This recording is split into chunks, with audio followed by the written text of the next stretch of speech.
আলহামদুলিল্লাহ ওয়াসসালাতু ওয়াসসালামু আলা রাসূলিল্লাহ আম্মা বাদ আউযু বিল্লাহি মিনাশ শাইতানির রাজীম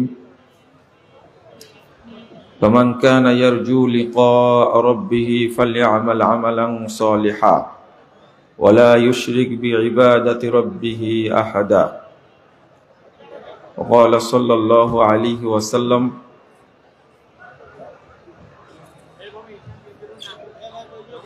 মান আমিলা আমালান লাইসা আলাইহি আমরুনা ফাহুয়া রাদ রাওয়াহু মুসলিম ওয়া ক্বালা সাল্লাল্লাহু আলাইহি ওয়াসাল্লাম আউয়ালু মা ইউসআলুল আবদু ওয়া ইউহাসাবু বিহি সালাতু ফাইন কুবিলা মিনহু কুবিলা সাইরু আমালিহি ওয়া ইন রুদ্দা আলাইহি সাইরু আমালিহি। সম্মানিত ভাই ও বোনেরা, আল্লাহ রাব্বুল আলামিনের প্রশংসা এবং মুহাম্মদ সাল্লাল্লাহু আলাইহি সাল্লামের উপরে দরুদ পাঠের পর আপনাদের উপস্থিতির জন্য কৃতজ্ঞতা প্রকাশ করছি। আল্লাহর কাছে দোয়া করছি রব্বুল আলামিন যেন আজকের এই মাহফিলকে কবুল করে নেন, আমিন।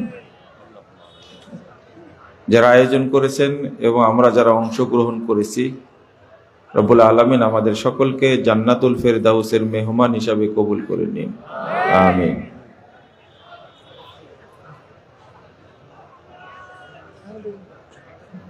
পরিবেশ যা, তাতে আলোচনা করলে আপনাদের মাথায় ঢুকবে না।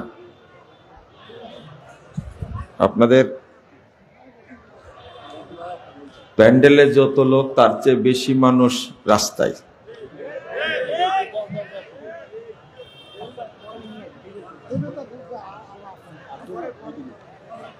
মাহফিলের মাজলিসের একটা আদব আছে, এই আদবটা আপনারা দয়া করে রক্ষা করবেন।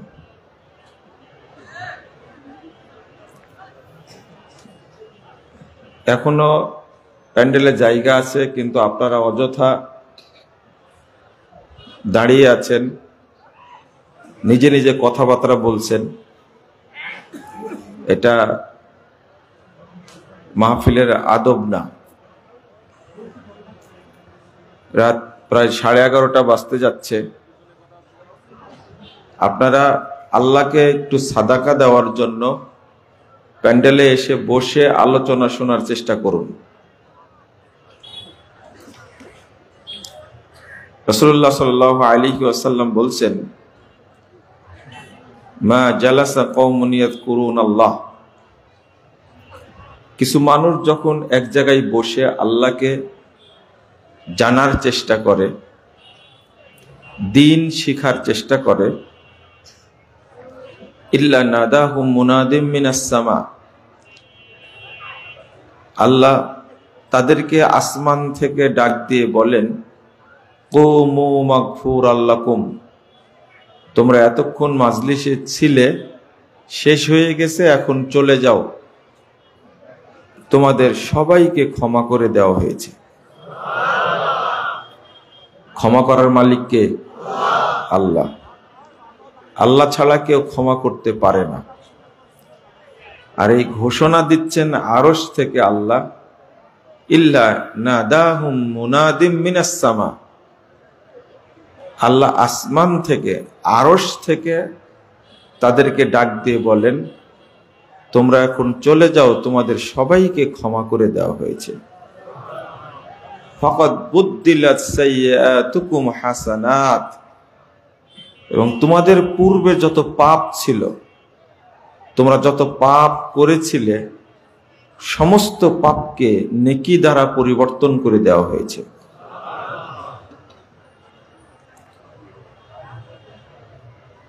আশা করি বুঝতে পেরেছেন। আর একটা হাদিস এসেছে, এই হাদিসটা তাবরানী আওসাতের মধ্যে এসেছে, 1556 নম্বর হাদিস। সহিহ মুসলিমে এসেছে, সহিহ বুখারীতেও হাদিসটা এসেছে, 2689 নম্বর হাদিস। এই ধরনের মাজলিস থেকে রিপোর্ট নিয়ে হাজির হন ফেরেশতারা আল্লাহর কাছে। রিপোর্ট দেওয়ার পরে আল্লাহ বলেন, উশহিদুকুম আন্নী কদ গফারতু লাহুম, ফেরেশতারা, আমি তোমাদেরকে সাক্ষী রেখে বলছি, মাজলিসে উপস্থিত সমস্ত মানুষকে আমি ক্ষমা করে দিলাম। ওয়া আ'তাইতুহুম মা সালু, এবং মাজলিসে এসে তারা আমার কাছে যা চেয়েছে আমি তাদেরকে তাই দান করেছি। অর্থাৎ এই ধরনের মাজলিসে এসে আল্লাহর কাছে আপনি যা চাইবেন আল্লাহ সাথে সাথে দান করবেন। ওয়া আজারতুহুম মিম্মাস্তাজারু, আর এই মাজলিসে আসার কারণে তারা যে সময় দিছে, শ্রম দিয়েছে, তারা যে কষ্ট করেছে, এই জন্য আমি তাদেরকে পূর্ণ নেকি দান করলাম। যখন এই কথাগুলো আল্লাহ বলেন ফেরেশতাদের সামনে, আমি তাদের ক্ষমা করে দিলাম, তাদের সমস্ত পাপকে নেকি দ্বারা পরিবর্তন করে দিলাম, তাদের দোয়াগুলো কবুল করলাম, তাদের শ্রমের বিনিময়ে আমি পূর্ণ নেকি দান করলাম। এই কথাগুলো বললে ফেরেশতারা আল্লাহর কাছে প্রশ্ন করেন, ইয়া রব, ফিহিম ফুলানুন আবদুন খাত্তা ইন্নামা মাররা ফাজালাসা মাহুম। আল্লাহ শোনেন, এদের মধ্যে একজন লোক এসে বসে গেছে, এই লোকটা দিন শিখতে আসেনি, রাস্তা দিয়ে যাচ্ছিল, এই পাপী নিকৃষ্ট খারাপ লোকটিও এদের মধ্যে বসে গেছে, আপনি কি তাকেও মাফ করবেন? ফেরেশতারা এই প্রশ্ন করলে আল্লাহ উত্তর দেন, ওয়ালাহু গফারতু, আমি ওকেও মাফ করে দিলাম। তাহলে বোঝা যাচ্ছে এই মাজলিসের মর্যাদাটা আল্লাহর কাছে কত বেশি। এরপরে আল্লাহ ফেরেশতাদের লক্ষ্য করে বলছেন, শোনো, হুমুল জুলাসা, তারা এমন কিছু মানুষ এখানে বসে আছে, তারা এত পছন্দের, লা ইয়াশকা বিহিম জালিসুহুম,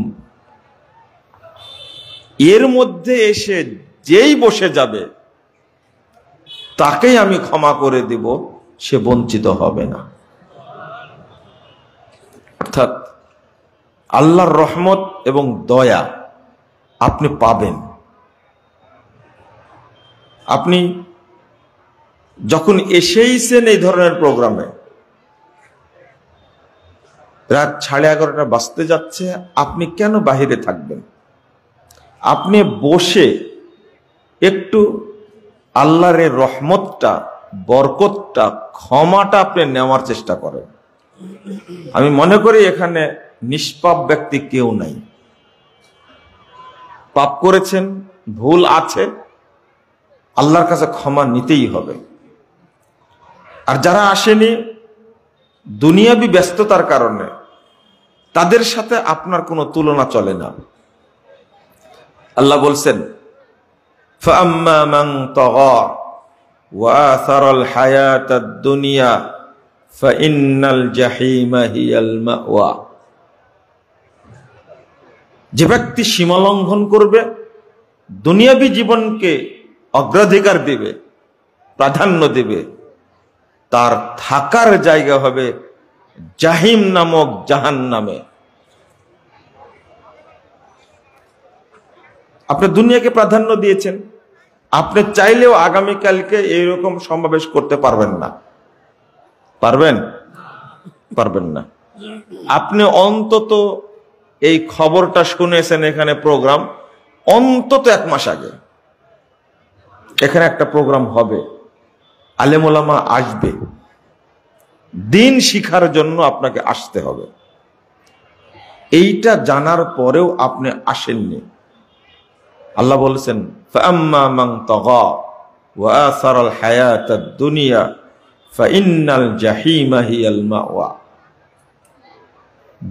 সীমা লঙ্ঘন করবে, দুনিয়াবী জীবনকে প্রাধান্য দেবে, তার থাকার জায়গা হবে জাহিম নামক জাহান্নামে। ওয়া আম্মা মান খাফা মাকাম রাব্বিহি ওয়া নাহান নাফসা আনিল হাওয়া। আর যে ব্যক্তি আল্লাহকে ভয় করবে, আল্লাহর সামনে দাঁড়ানোকে ভয় করবে। আমি কিভাবে আল্লাহর সামনে দাঁড়াবো? এই যে এখানে লোকজন কথা বলছে, আমি এতক্ষণ আবেদন করেছি, এখন কিন্তু ধমক দেব। এখানে কারা আছেন স্বেচ্ছাসেবক ভাইরা দেখেন তো,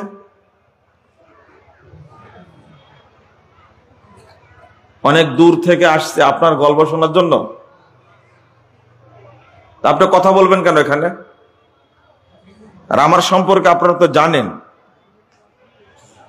আমরা তো বক্তা না যে আপনি সুর টুর ঘটনা টনাটা বলে আপনার মন মাথায় চলে যাবে, এটা তো আমরা এরকম মানুষ না। বাজারের মতো লাগছে কথাবার্তা বলছেন সবাই, দয়া করে কথা বন্ধ করেন। আল্লাহ বলছেন, আম্মা মান খাফা মাকাম রাব্বিহি ওয়া নাহান নাফসা আনিল হাওয়া, যে ব্যক্তি আল্লাহর সামনে দণ্ডায়মান হওয়াকে ভয় করবে এবং প্রবৃত্তির পূজা থেকে, দুনিয়াবি পূজা থেকে সে নিজেকে রক্ষা করবে, ফাইন্নাল জান্নাতা হিয়াল মাওয়া, তার থাকার জায়গা হবে জান্নাতে। তো আপনারা এখানে অংশগ্রহণ করছেন, উপস্থিত হয়েছেন, আপনারা কিছু শিখবেন, দুনিয়াবি কাজ বর্জন করে, নিজের খেয়াল খুশি বর্জন করে এখানে এসেছেন। কিছু শিখবেন, শিখে নিয়ে যাবেন কিছু বাড়িতে। আমি শিরিক বিদআত মিশ্রিত আমল ও তার পরিণাম সম্পর্কে সংক্ষেপে কথা বলবেন ইনশাআল্লাহ। যখন আপনি উঠে যাবেন এখান থেকে, তখন একটা দোয়া পড়বেন। হাদিসে আসছে, 1345 নম্বর হাদিস, শারহুস সুন্নাহর মধ্যে এসেছে, মান ক্বালা ক্বাবলা আন ইয়াকুমা। দেখি হাদিসটা আপনারা মানতে পারেন কিনা। যে ব্যক্তি মাজলিস থেকে দাঁড়ানোর আগেই দোয়াটা বলবে, এই দোয়াটার ফজিলত এতই বেশি।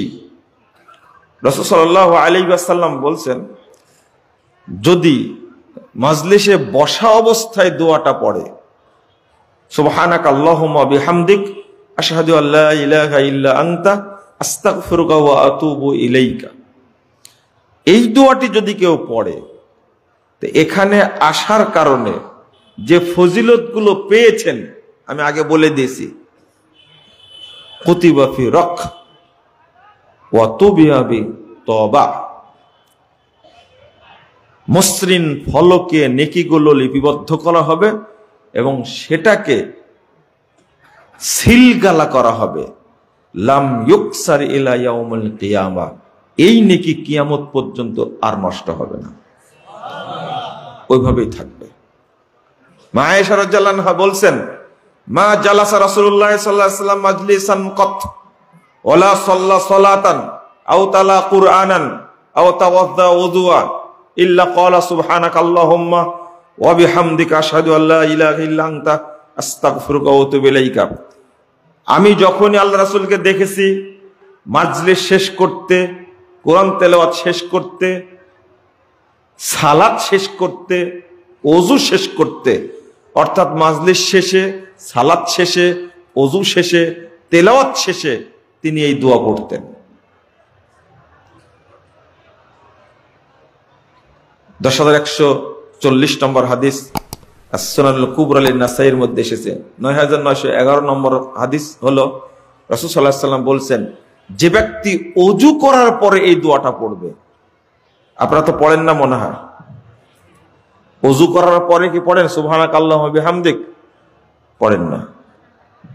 আল্লাহ রাসূল বলছেন, এতই ফজিলত ওযু করার পরে এই দোয়াটা পড়লে। কেন স্পেশাল ফজিলত? ওযু করার পরে দোয়া পড়েছেন, আশহাদু আল্লা ইলাহা ইল্লাল্লাহু ওয়াহদাহু লা শারীকা লাহু ওয়া আশহাদু আন্না মুহাম্মাদান আবদুহু ওয়া রাসূলুহু। রাসূল সাল্লাল্লাহু আলাইহি ওয়াসাল্লাম বলছেন, যে ব্যক্তি ওযুর পরে এই দোয়াটা পড়বে, ফুতিহাত লাহু আবওয়াবুল জান্নাতিস সামানিয়া, তার জন্য জান্নাতের 8টি দরজা খুলে রাখা হবে। ইয়াদখুলু মিন আইয়াশা, তার ইচ্ছা অনুযায়ী যে কোনো দরজা দিয়ে জান্নাতে প্রবেশ করতে পারবে। এটা ফজিলত না? যদি এর পরে পড়ে সুবহানাক আল্লাহুম্মা বিহামদিক, এই দোয়াটা পড়লে আল্লাহ এই ফজিলতটা মসৃণ ফলকে লিপিবদ্ধ করবেন, হাত্তা রুফিয়া তাহতাল আরশ, এবং এই ফজিলতটাকে আল্লাহ আরশের সাথে ঝুলন্ত অবস্থায় রাখবেন। আপনি ওযুর পরে এই দোয়া পড়তে ভুলবেন না, এটা মনে রাখবেন। কারণ হাদিসটা এইরকম না যে 5 ওয়াক্ত সালাত যদি কেউ আদায় করে আল্লাহ তার জন্য জান্নাতের 8টি দরজা খোলা রাখবে, এরকম কোনো দলিল নাই। এরকম কোনো দলিল আছে? বুঝেননি কথাটা? যে 5 ওয়াক্ত সালাত আদায় করবে তার জন্য জান্নাতের 8টি দরজা খুলে রাখা হবে, এরকম কোনো দলিল শুনেছেন? যে ব্যক্তি হজ করবে, যে ব্যক্তি উমরা করবে, যে ব্যক্তি সিয়াম পালন করবে, তার জন্য জান্নাতের 8টি দরজা খুলে রাখা হবে, এই ধরনের কোনো দলিল নাই। কিন্তু ওযুর পরে এই ছোট্ট দোয়াটি পড়লে এই দোয়ার ফজিলত এত বেশি, তার জন্য জান্নাতের 8টি দরজা খুলে রাখা হবে। এত বড় ফজিলতটা যদি কবুল হয় আল্লাহর কাছে, এটা আপনার জন্য অনেক ভালো না? পড়বেন না কেন? বহু মানুষকে দেখলাম, আমি এখান থেকে আস্তে আস্তে যারা মুসাফা করেছে একজন বাদ দিয়ে বাকি সবাই 2 হাতে মারি দিছে। কয় হাতে? কেন করলেন? কেন করলেন? বুঝেননি? আপনি বুঝেননি কথাটা। এই মুসাফাটাকে আপনার কাছে মনে হয় এই সামান্য একটা আমল, যেভাবে ইচ্ছা সেভাবে করি, তাই না? না, এর ফজিলতটা এত বেশি। তাহলে আপনি তো 75 বছর 80 বছরের মুরব্বী, এখন পর্যন্ত মুসাফা করাই শিখেননি। কি শিখলেন? কি শিখলেন? এখন পর্যন্ত মুসাফা করা শিখেননি। এখন পর্যন্ত আপনি বাথরুম সারা শিখেননি। বাথরুম সারতে জানেন না আপনি। আপনি এখনো মসজিদে ঢুকতে জানেন না। আপনার দ্বারা কি হবে তাহলে? বুঝতে পারেননি কথা? আপনি বাংলাদেশ চালাতে পারবেন? হ্যাঁ? না, আপনি পারবেন না। আপনার একটা কমন সেন্স থাকার দরকার। কিরে, মুসাফায় জানি না? যদি মেয়ের বাবা জানতো যে মুসাফার কত দাম, তাহলে আপনার সাথে আপনার শ্বশুর বিয়ে দিত না। এরকম অযোগ্য একটা জামাই মুসাফাই জানে না, উচ্চারণ তো জানেনই না।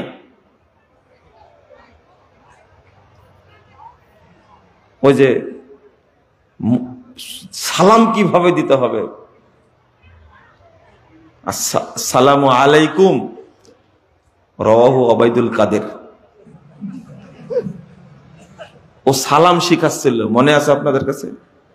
হ্যাঁ, সালামটাই দিতে জানে না, সালামটাই দিতে জানে না। আপনি শিখলেনটা কি? আপনার তো শরম লাগার কথা। রাসূল সাল্লাল্লাহু আলাইহি ওয়াসাল্লাম বলছেন, 5212 নম্বর হাদিস, আবু দাউদের মধ্যে এসেছে, মা মিন মুসলিমাইনি ইয়ালতাকিয়ানি ফায়াতাসাফাহান ইল্লা গুফিরা লাহুমা ক্বাবলা আন ইফতারিকা। দুইজন মুসলিম যদি পরস্পর সাক্ষাৎ করে, মুসাফা করে, দুইজন পৃথক হওয়ার আগেই দুইজনের সব পাপ ক্ষমা হয়ে যায়।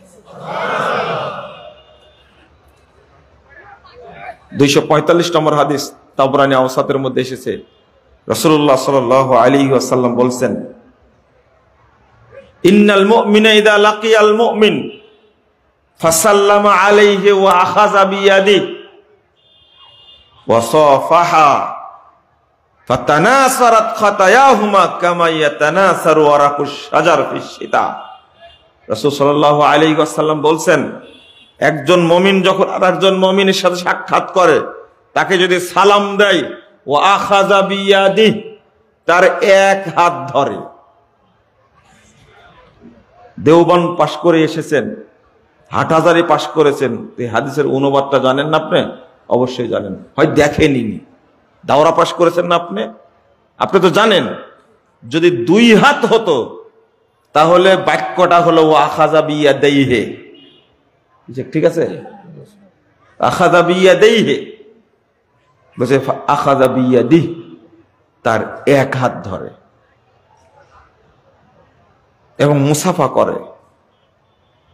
উভয়ের যত পাপ অনুরূপ ভাবে ঝরে যাবে, যেভাবে শীতকালে গাছের পাতা পড়ে গাছ পাতা শূন্য হয়ে যায়। এটা হলো মুসাফার ফজিলত। কিসের? মুসাফার ফজিলত। আপনি এক হাত দিয়ে মুসাফা করাই শিখেননি, বলেন তো আপনি যখন আপনি মুসাফা করার সময় আপনার দুই হাত আমার দুই হাত চার হাত লাগাই দিলাম, বলেন তো পাপ কমছে না বাড়ছে?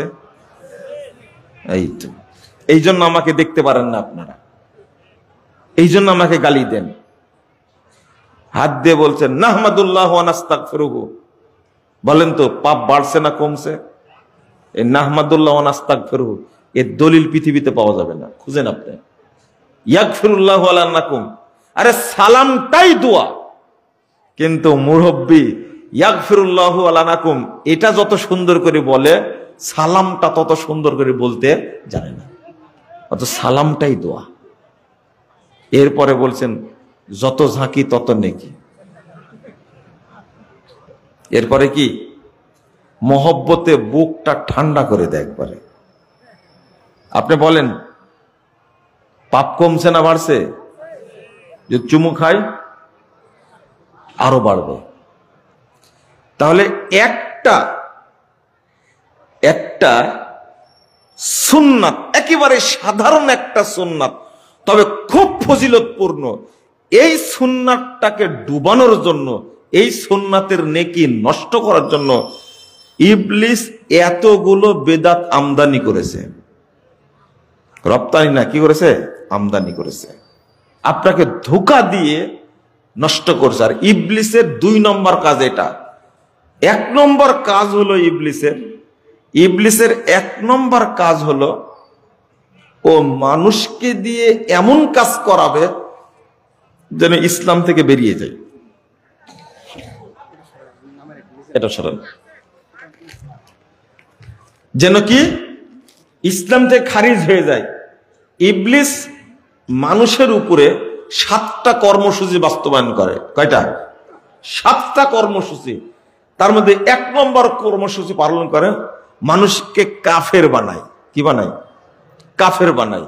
আল্লাহ বলছেন ইদ ক্বালা লিল কামাসালিশ শাইতান ইদ ক্বালা লিল ইনসানি কুফর ফালাম্মা কাফারা ক্বালা ইন্নী বারিয়্যুম মিনকা ইন্নী আখাফুল্লাহ রাব্বুল আলামিন। ফুসলায় আদম সন্তানকে, ফুসলায় বলে এই কুফরি কর।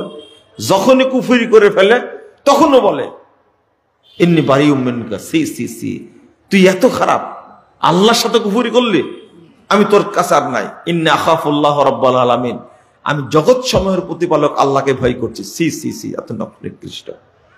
তাহলে ইবলিস এই কাজটা করায়। 2 নম্বর, ইবলিস মানুষকে দিয়ে বেদাত করায়। কি করায়? বেদাত করায়, যেন মানুষ নেকি শূন্য হয়ে যায়। আল্লাহ বারবার বলছেন না ইন্নাহু লাকুম আদুব্বুম মুবিন? শুনেছেন কথাটা? ইন্নাহু লাকুম আদুব্বুম মুবিন। মানুষ এই জিনিসটা বুঝতে পারে না যে ইবলিস আমার পিছনে লেগে আছে, আমার সমস্ত আমলকে ধ্বংস করে দিবে। কিন্তু আপনি বুঝতে পারছেন না। যে কোনো আমল করবেন তার সাথে আপনি দলিল বুঝে নেবেন। কি বুঝে নেবেন? দলিল। 1718 নম্বর হাদিস সহিহ মুসলিমে এসেছে, আল্লাহ রাসূল সাল্লাল্লাহু আলাইহি ওয়াসাল্লাম বলছেন মান আমিলা আমালান লাইসা আলাইহি আমরুনা ফাহুয়া রাদ কেউ যদি এমন কোনো আমল করে সেই আমলটা করার নির্দেশ আমাদের পক্ষ থেকে নেই, ফহরদ, ওটা বাতিল, ওটা প্রত্যাখ্যাত। আল্লাহ বলছেন, ইয়া আইয়ুহাল্লাযীনা আমানু আতিউল্লাহ ওয়া আতিউর রাসূল ওয়া লা তুবতিলু আমালাকুম। হে ঈমানদারগণ, তোমরা আল্লাহ এবং আল্লাহ রাসূলের অনুসরণ করো, নিজেদের আমলগুলোকে বাতিল করো না। কেন? আমল যে বাতিল হয়ে যায় এইটা আপনাকে অন্তত বুঝতে হবে। এক নম্বর বিষয় মানুষের জীবনে আকীদা কি? মানুষের জীবনে এক নম্বর বিষয় কি? আকীদা। যার আকীদা সঠিক না, তার কোনো আমল আল্লাহর দরবারে কবুল হয় না, কবুল হবে না। দুই নম্বর, মানুষের জীবনের শ্রেষ্ঠ ইবাদত সম্পদ হলো সালাত। কি? সালাত। রাসূল সাল্লাল্লাহু আলাইহি ওয়াসাল্লাম বলছেন, আউয়ালু মা ইউসালুল আবদু ওয়া ইউহাসাবু বিসালাতু। কাল কিয়ামতের মাঠে আল্লাহ প্রথম জিজ্ঞেস করবেন, হিসাব নেবেন সালাতের। ফাইন কুবিলা মিনহু কুবিলা সাইরু আমালি। যদি সালাত কবুল হয়ে যায়, আল্লাহ যদি সালাত কবুল করেন, কুবিলা সাইরু আমালি, জীবনে যত আমল করেছেন অন্যান্য সব আমল অটো কবুল হয়ে যাবে। ওয়াইন রুদ্দাত, যদি সালাত বাতিল হয়ে যায়, ওয়াইন রুদ্দাত, যদি সালাত বাতিল হয়ে যায় কিয়ামতের মাঠে আল্লাহ যদি বাতিল করে দেন, রুদ্দা আলাইহি সাইরু আমালি, যত আমল জীবনে করেছে সবই তার উপরে নিক্ষেপ করা হবে। এই জন্যই তো সালাতের আলোচনা আমরা বেশি বেশি করার চেষ্টা করি। কারণ হজ আপনি করবেন, হজ্জের হিসাব হবে না। আপনি সিয়াম পালন করবেন, সিয়ামের হিসাব হবে না। আপনি যাকাত দিবেন, হিসাব হবে না। কারণ সালাতের হিসাব সঠিক হলেই, সালাত যদি কবুল হয়ে যায়, অটো অন্যান্য সব আমল আল্লাহ কবুল করবেন। তাহলে এক নম্বরটা হলো আকীদা। আর ইবাদত হিসাবে এক নম্বর হলো কি? সালাত। আকীদার ক্ষেত্রে আমাদের দেশের মানুষদের অবস্থা এত জটিল, এত কঠিন, শুধু নামাজই পড়ে কিন্তু নিজের আকীদা সঠিক আছে কিনা এইটা নিয়ে তার চিন্তা মোটেও নাই, কোনো চিন্তা নাই। আমি কয়েকটা আয়াত এবং হাদিস অনুবাদ করব, তারপরে ফলাফল দিব আপনাদের কাছে, আপনি শুনেন। এটা কথা আমার না, আল্লাহ রাব্বুল আলামিন বলছেন, যারা ঈমান এনেছে, মুসলিম, সালাত আদায় করে, হজ করে, উমরা করে, আল্লাহ তাদের সম্পর্কে বলছেন, ওমা ইউমিনু আকসারুহুম বিল্লাহ ইল্লা ওয়া হুম মুশরিকুন।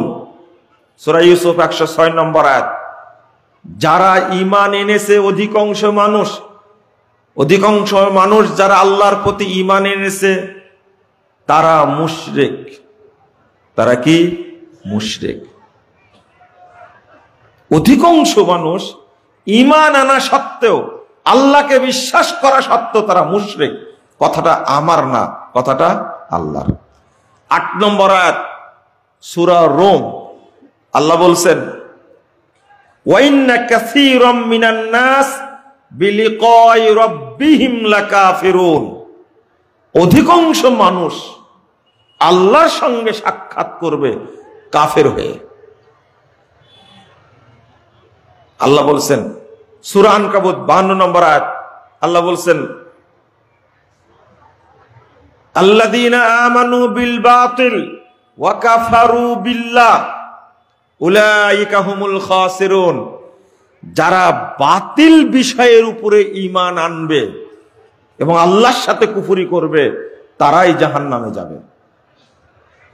রাসূলুল্লাহ সাল্লাল্লাহু আলাইহি ওয়াসাল্লাম বলছেন, 2985 নম্বর হাদিস সহিহ মুসলিমের মধ্যে এসেছে, আনা আগনা শুরাকা। দয়া করে আমার কথাগুলো একটু মনোযোগ দিয়ে শুনুন, কোনো দিকে মন দিবেন না। আমি আগে ঘোষণা দিই যে যারা চলে যাওয়ার দরকার তারা চলে যান। এটা কিন্তু আমার একটা অভ্যাস। কারণ আমরা একটা জিনিস বুঝানোর চেষ্টা করি মানুষকে, কিন্তু আপনার মন যদি আনচান আনচান করে তাহলে আপনি বুঝবেন না, মনোযোগী নাই আপনার। এত কষ্ট করে কি লাভ হলো? কি বলছিলাম? আল্লাহ রাসূল বলছেন ক্বাল আল্লাহু তাবারাকা তাআলা, এটাও আল্লাহর কথা, তবে হাদিসে কুদসি। আল্লাহ তাআলা বলছেন আনা আগনা শুরাকা, আমি সমস্ত শরীক থেকে মুক্ত। মান আমিলা আমালান আশরাকা ফিহি মাই গায়রি তারাকতুহু ওয়া শিরকা। যে ব্যক্তি কোনো আমল করবে আর ওই আমলের সাথে, আমলের মধ্যে আমার সাথে অন্য কিছু শরীক করে, তাহলে আমি তাকেও বর্জন করি, তার শরীককেও বর্জন করি। শিরিক করলে আপনি আল্লাহর বান্দা হিসাবেই গণ্য না, আপনি আল্লাহর বান্দাই না। শিরিক করলে বলতেন তারাকতুহু ওয়া শিরকাহু, তার শরীককেও বর্জন করি, যে শিরিক করে আমি তাকেও বর্জন করি, তার সাথে আমার কোনো সম্পর্ক নাই।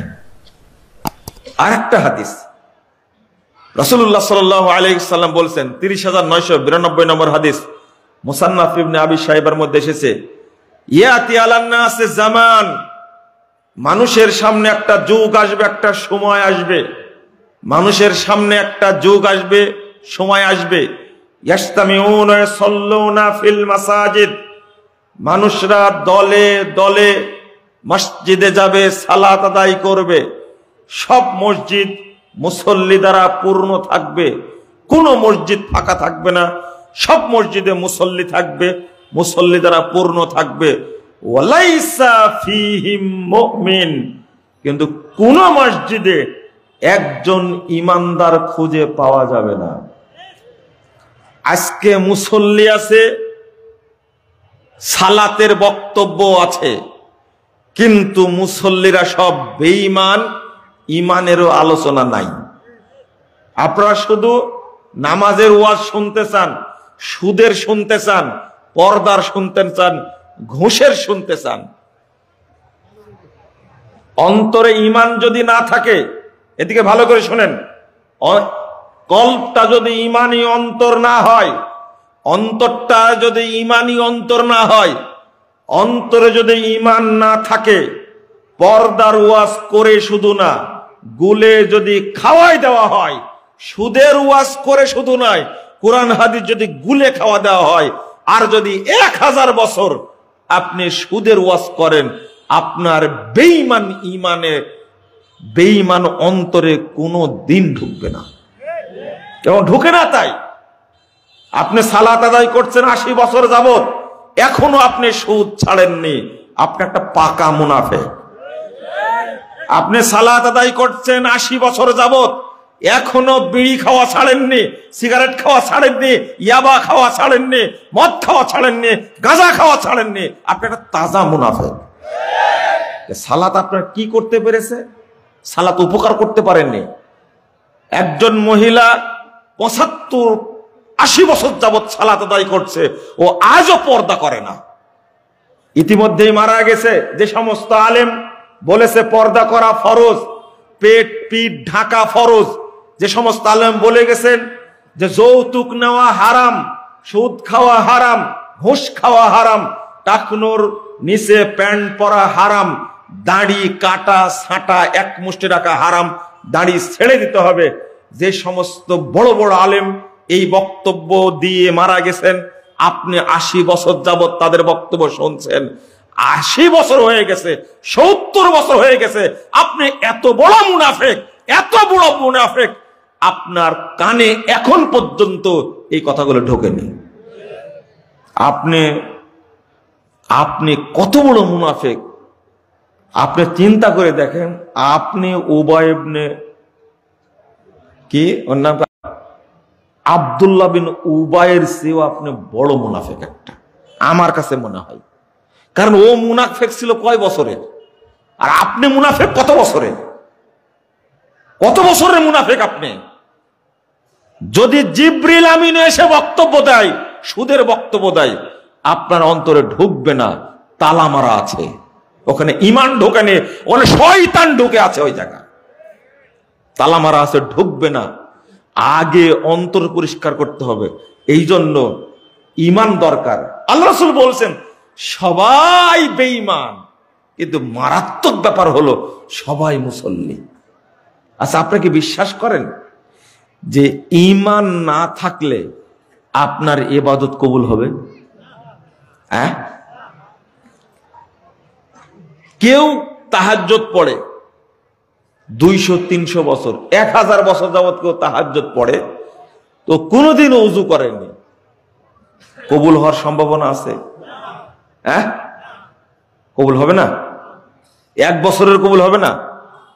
তো ওযু না করলে যদি কোনো ইবাদত কবুল না হয়, সালাত যদি কবুল না হয়, তা আপনার কি বিশ্বাস হয় বেঈমান লোকের কোনো ইবাদত কবুল হবে না? তো আপনি করেন কেন? এই হাদিসটা কোথায় রাখবেন? তাহলে এরা কারা? মসজিদ ভর্তি মুসল্লি, প্রত্যেকটা মসজিদ ভর্তি মুসল্লি, একজন ইমানদার নাই। এরা কারা? এরাই হলো মুশরিক, এরাই হলো মুনাফিক। ও মুনাফিক চিনেন না, তাই না? আল্লাহ তো মুনাফিক মুসল্লির কথা বলেই দিয়েছেন, ফাওয়াইলুল লিল মুসাল্লিন। সাহাবীরা এই আয়াত অনুবাদ করতেন ফাওয়াইলুল লিল মুনাফিকিন, যারা মুনাফিক মুসল্লি তাদের জন্য ওয়াইল। ওয়াইল মানে হলো জাহান্নামের সেল, ওয়াইল মানে হলো জাহান্নামের সেল। জেলের মধ্যে জেল, তার নাম সেল। জাহান্নামের মধ্যে বিশেষভাবে তৈরি করা জায়গার নাম হলো সেল, ওয়াইল, গাইয়া। আল্লাহ বলছেন সূরা মারিয়াম 59 নম্বর আয়াত, ফাসাউফা ইয়ালকাউনা গাইয়া ফাখালাফা মিন বাদিহিম খালফুন আদাউস সালাহ ওয়াত্তাবাউশ শাহওয়াত ফাসাউফা ইয়ালকাউনা গাইয়া। শোনো, এরা হলো অপদার্থ জাতি, যারা সালাতকে নষ্ট করে, প্রবৃত্তির অনুসরণ করে। যারা সালাতকে নষ্ট করে, প্রবৃত্তির অনুসরণ করে, সালাত পড়ে কিন্তু সালাতের হক আদায় করে না। মান আদ্দাহা, আল্লাহ রাসূল সাল্লাল্লাহু আলাইহি ওয়াসাল্লাম বলেছেন মান আদ্দা হাক্কাহা, যে ব্যক্তি সালাতের হক আদায় করে সেই সালাত কবুল হবে। আর যে ব্যক্তি হক আদায় করে না, রুদ্দাত আলাইহি, সালাত তার উপরে নিক্ষেপ করা হবে, সালাতকে তার উপরে নিক্ষেপ করা হবে। আমি বুঝাতে চাচ্ছি, রাসূল সাল্লাল্লাহু আলাইহি ওয়াসাল্লাম বলছেন যে ব্যক্তি সালাতের হক আদায় করে না সে হলো মুনাফিক। এরা কিন্তু বেনামাজি না, এরা কিন্তু কি বেনামাজি না, এরা কি নামাজি মুনাফিক, নামাজি মুনাফিক। আল্লাহ বলছেন ফাসাউফা ইয়ালকাউনা গাইয়া, তারা গাইয়া নামক জায়গায় নিক্ষিপ্ত হবে। গাইয়াটা হলো, ইবনে মাসউদ রাদিয়াল্লাহু আনহু বলছেন ওয়াদিন ফি জাহান্নাম, তোমরা শুনে রাখো জাহান্নামের একটা বিশাল উপত্যকা, বিশাল দ্বীপ, এই দ্বীপটা হলো ওয়াইল, এই দ্বীপটা হলো, এই সেলটা হলো গাইয়া। বাঈদুল কর, যে সেল হবে সবচেয়ে গভীর, খবিসুত তুআম, যে সেলের খাবারগুলো হবে দুর্গন্ধযুক্ত, পচা, এতই দুর্গন্ধ। ইমাম আহমদ রাহিমাহুল্লাহ বলছেন ওয়াদিন ফি জাহান্নাম মিন দামিন ওয়া কাইহিন, তোমরা শুনে রাখো এই জাহান্নামটা তৈরি করা হয়েছে দুইটি জিনিস দ্বারা। এই উপত্যকাটা তৈরি করা হয়েছে দুইটা জিনিস দ্বারা, একটা হলো পচা রক্ত আর একটা পচা পুঁজ। এখানে অন্য কোনো খাদ্য নাই, শুধু দুইটা জিনিস আছে। আর এই জায়গায় আল্লাহ রাখবেন মুনাফিক মুসল্লিদেরকে। আপনি সালাতের সাথে বদমাশি করেছেন, আপনি সালাত পড়েছেন কিন্তু সালাতের হক আদায় করেননি, পড়েছেন দেরি করে, সালাত পড়েছেন দেরি করে। 2 নম্বর, সালাত পড়েছেন নবীর তরিকা বাদ দিয়ে, নবীর তরিকা বাদ দিয়ে নিজস্ব তরিকায় পড়েছেন। যে ব্যক্তি নামাজ পড়ে না সে যেমন বেনামাজি, যে ব্যক্তি নামাজ পড়ে নবীর তরিকায় পড়ে না সেও বেনামাজি, কোনো লাভ নাই। কোনো লাভ নাই, কোনো লাভ নাই। সালাত কি জিনিস, সালাত কি জিনিস বাংলাদেশে আমার কাছে মনে হয় একজন মানুষ বুঝেছিলেন সালাতের ব্যাপারে। 2013 সালের 25শে ডিসেম্বর আমার কাছে স্বাক্ষরিত একটা পত্র আসে আমার কাছে, লিখেছিলেন আল্লামা দেলোয়ার হোসেন সাঈদী রাহিমাহুল্লাহ। তিনি পত্র লিখলেন, পত্রের শিরোনাম দিয়েছেন ভুল সংশোধনে সফলতা আছে, ব্যর্থতা নেই, লজ্জারও কিছু নেই। বুঝেননি কথাটা? না না, আপনি ঠিক বললে হবে না, এটা কিন্তু একটা ঠিকাদারি না, এটা ঠিকাদারি না। বুঝে বলেন তো ঠিক পারেন কিনা? ভুল সংশোধনে সফলতা আছে, ব্যর্থতা নেই, লজ্জারও কিছু নেই। আপনি কিয়ামত পর্যন্ত চাইলেও এই ধরনের কথা বলতে পারবেন না, আমার ভুল হয়েছে আমি সংশোধন করে নিলাম, আপনি বলতে পারবেন না। আপনার মনে অহংকার আছে, অথচ আপনাকে কেউ চিনে না, অথচ আপনাকে কেউ চিনে না। আমার নামে তো অনেক মিথ্যাচার করলেন, তাই না? আগে বলতে পারিনি, এখন তো বলা তো যাচ্ছে। হ্যাঁ, শুধু এক বক্তব্যে আবেগে বলে ফেলেছিলাম ঘটনা, তাই ডিজিএফআই আমাকে যে নির্যাতন করেছে, ডিবি যে নির্যাতনটা করেছে, সিআইডি যে নির্যাতন করেছে, হিসাব করা যাবে না।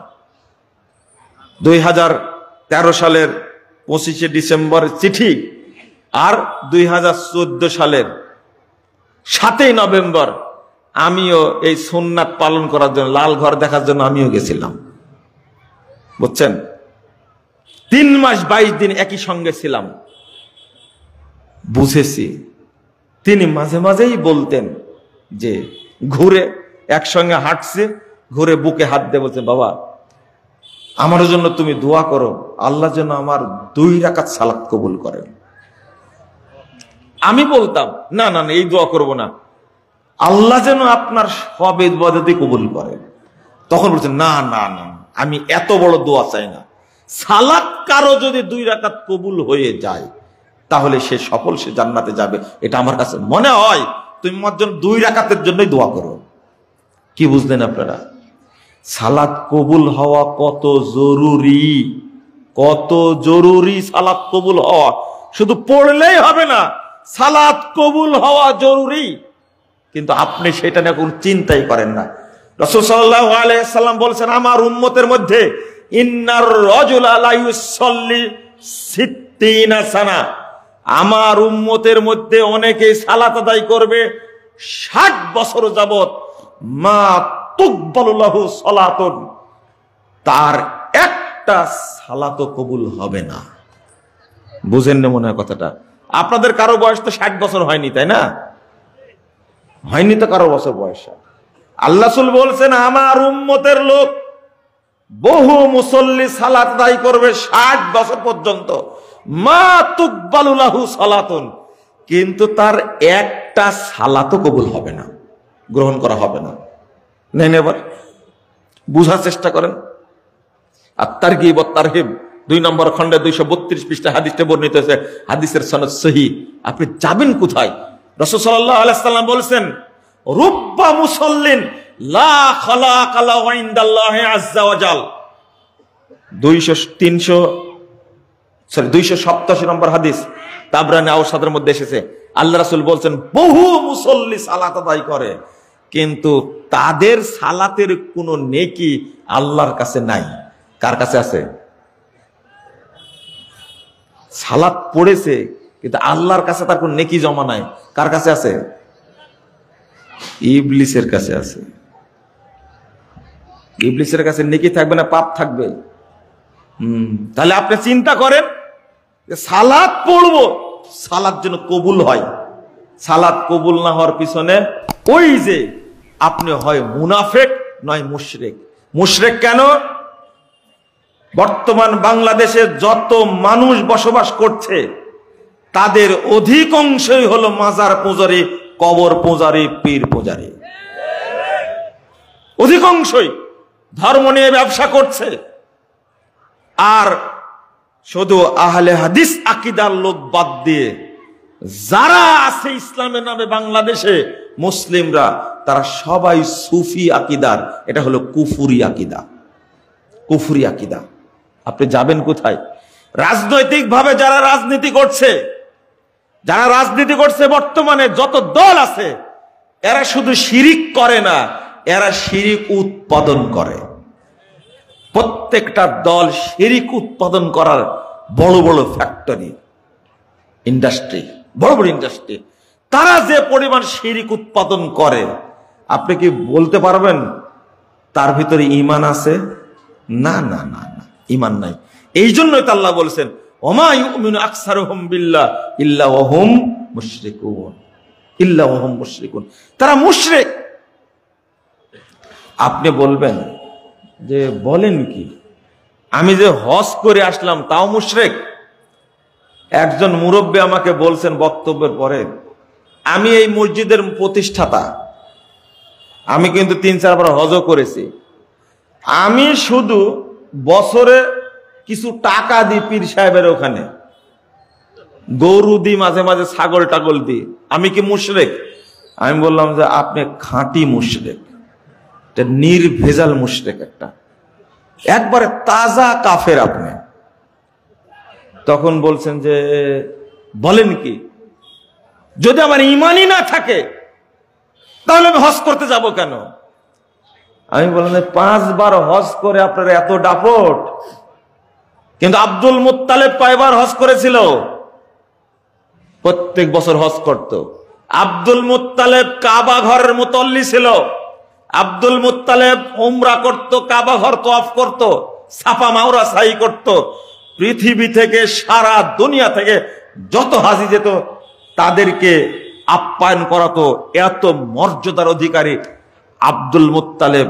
যখন আব্রাহা গেছে কাবা ভাঙ্গার জন্য, শোনেন ভালো করে, আপনার হজ যে বাতিল হয়েছে, হজ হয়নি, বাতিল তো পরের কথা, বাতিল তো পরের কথা, হজ তো হয়নি। আমি হাদিস দিয়ে বুঝাই দিলাম আপনাকে, সালাত তো আপনার হয়নি, বাতিল হওয়া তো দূরের কথা। যার মধ্যে ঈমান নাই, যার অ্যাকাউন্টই খোলা নাই, টাকা জমা হবে কোথায়? ভূতের মধ্যে। এইটা বুঝেন যে আমার বিকাশ খোলাই নাই, টাকা জমা হবে কোথায়? আকীদা মানে হলে অ্যাকাউন্ট। ব্যাকআপ তুমি বুঝো না মানে? তুমি অশিক্ষিত মানুষ, কিন্তু বিকাশ অ্যাকাউন্ট তোমার আছে, নগদ অ্যাকাউন্ট আছে, কিভাবে টাকা তুলতে হয়, কিভাবে পিন নাম্বার দিতে হয়, সব তোমার জানা আছে। আর তুমি বলো আমি সাধারণ মানুষ, আমি কিছুই জানি না। সব জানো। আল্লাহর কাছে বলতে পারবা তুমি? তুমি শুধু দিনকে উপেক্ষা করো। যেটা বলছিলাম, আব্রাহা গেছে কাবা ভাঙতে, কিন্তু আব্রাহার লোকের আব্দুল মুত্তালিবের উটগুলো নিয়ে চলে গেছে। আব্দুল মুত্তালিব আব্রাহার কাছে গিয়ে বলছে, এ আব্রাহা, তোমার লোকেরা আমার উটগুলো চুরি করেছে, উটগুলো দিয়ে দাও। তখন আব্রাহা বলছে, আমি শুনেছি তুমি কাবার মুতল্লি, মক্কার নেতা, আরবের প্রভাবশালী ব্যক্তি, আমি আসছি কাবা ভাঙতে আর তুমি আসছো উট নিতে। তখন বলছে, উটের মালিক আমি, কাবার মালিক আল্লাহ, আমার উটগুলো দেওয়া দাও, আমার ঠেকা পড়েনি। কাবার মালিক আল্লাহ, আল্লাহ দেখবেন কাবাকে। কি ঘটনা ঠিক হয়েছে? বলেন তো, আব্দুল মুত্তালিবের ঈমান আর আপনার ঈমান, দুজনেরটা কার বেশি ঈমান বলেন তো আল্লাহর প্রতি? হ্যাঁ, কার ঈমান বেশি? অন্তত আপনি বলতে বাধ্য, লজ্জা পাচ্ছেন তাই বলবেন না, তাই না? অন্তত আপনার ঈমানের চেয়ে অনেক বেশি পাওয়ারফুল ঈমান ছিল আব্দুল মুত্তালিব। কিন্তু আব্দুল মুত্তালিব আছে কোথায়? আবার ঠিকও বলছেন আপনারা। আব্দুল মুত্তালিব আছে কোথায়? জান্নাতে, তাই না? ঘি খাচ্ছে জান্নাতে, ঘি খাচ্ছে, মাখন খাচ্ছে। আব্দুল মুত্তালিব জাহান্নামে গেছে এত ভালো কাজ করার পরে, আর আপনি বেদাতি মসজিদের মুতল্লি হয়ে এত পাওয়ার, একবার হজ করে এত পাওয়ার, 2 বার উমরা করে এত পাওয়ার। উমরা করেছেন তাই মুসলমান হয়ে গেছেন? সালাত প্রমাণ করেন আপনি মুসলমান, সিয়াম প্রমাণ করেন আপনি মুসলমান, হজ প্রমাণ করেন আপনি মুসলমান। আপনাকে মুসলিম প্রমাণ করতে হলে ঈমানদার কিনা এটা প্রমাণ করা লাগবে। আবু তালেব যতদিন বেঁচে ছিল ততদিন মুহাম্মদ সাল্লাল্লাহু আলাইহি ওয়াসাল্লামের উপরে সাহসেনিক ধমক দেওয়ার। আবু তালেব এত ভালো মানুষ ছিল, আবু তালেব এত ভালো মানুষ ছিল, আল্লাহর রাসূলকে সাল্লাল্লাহু আলাইহি সাল্লাম তাকে হেফাজত করতেন, তিনি নিরাপত্তা দিয়েছিলেন। এই আবু তালেব, আবু তালেব আছে কোথায়? কাবার মুতাল্লি, কাবার মুতাল্লি।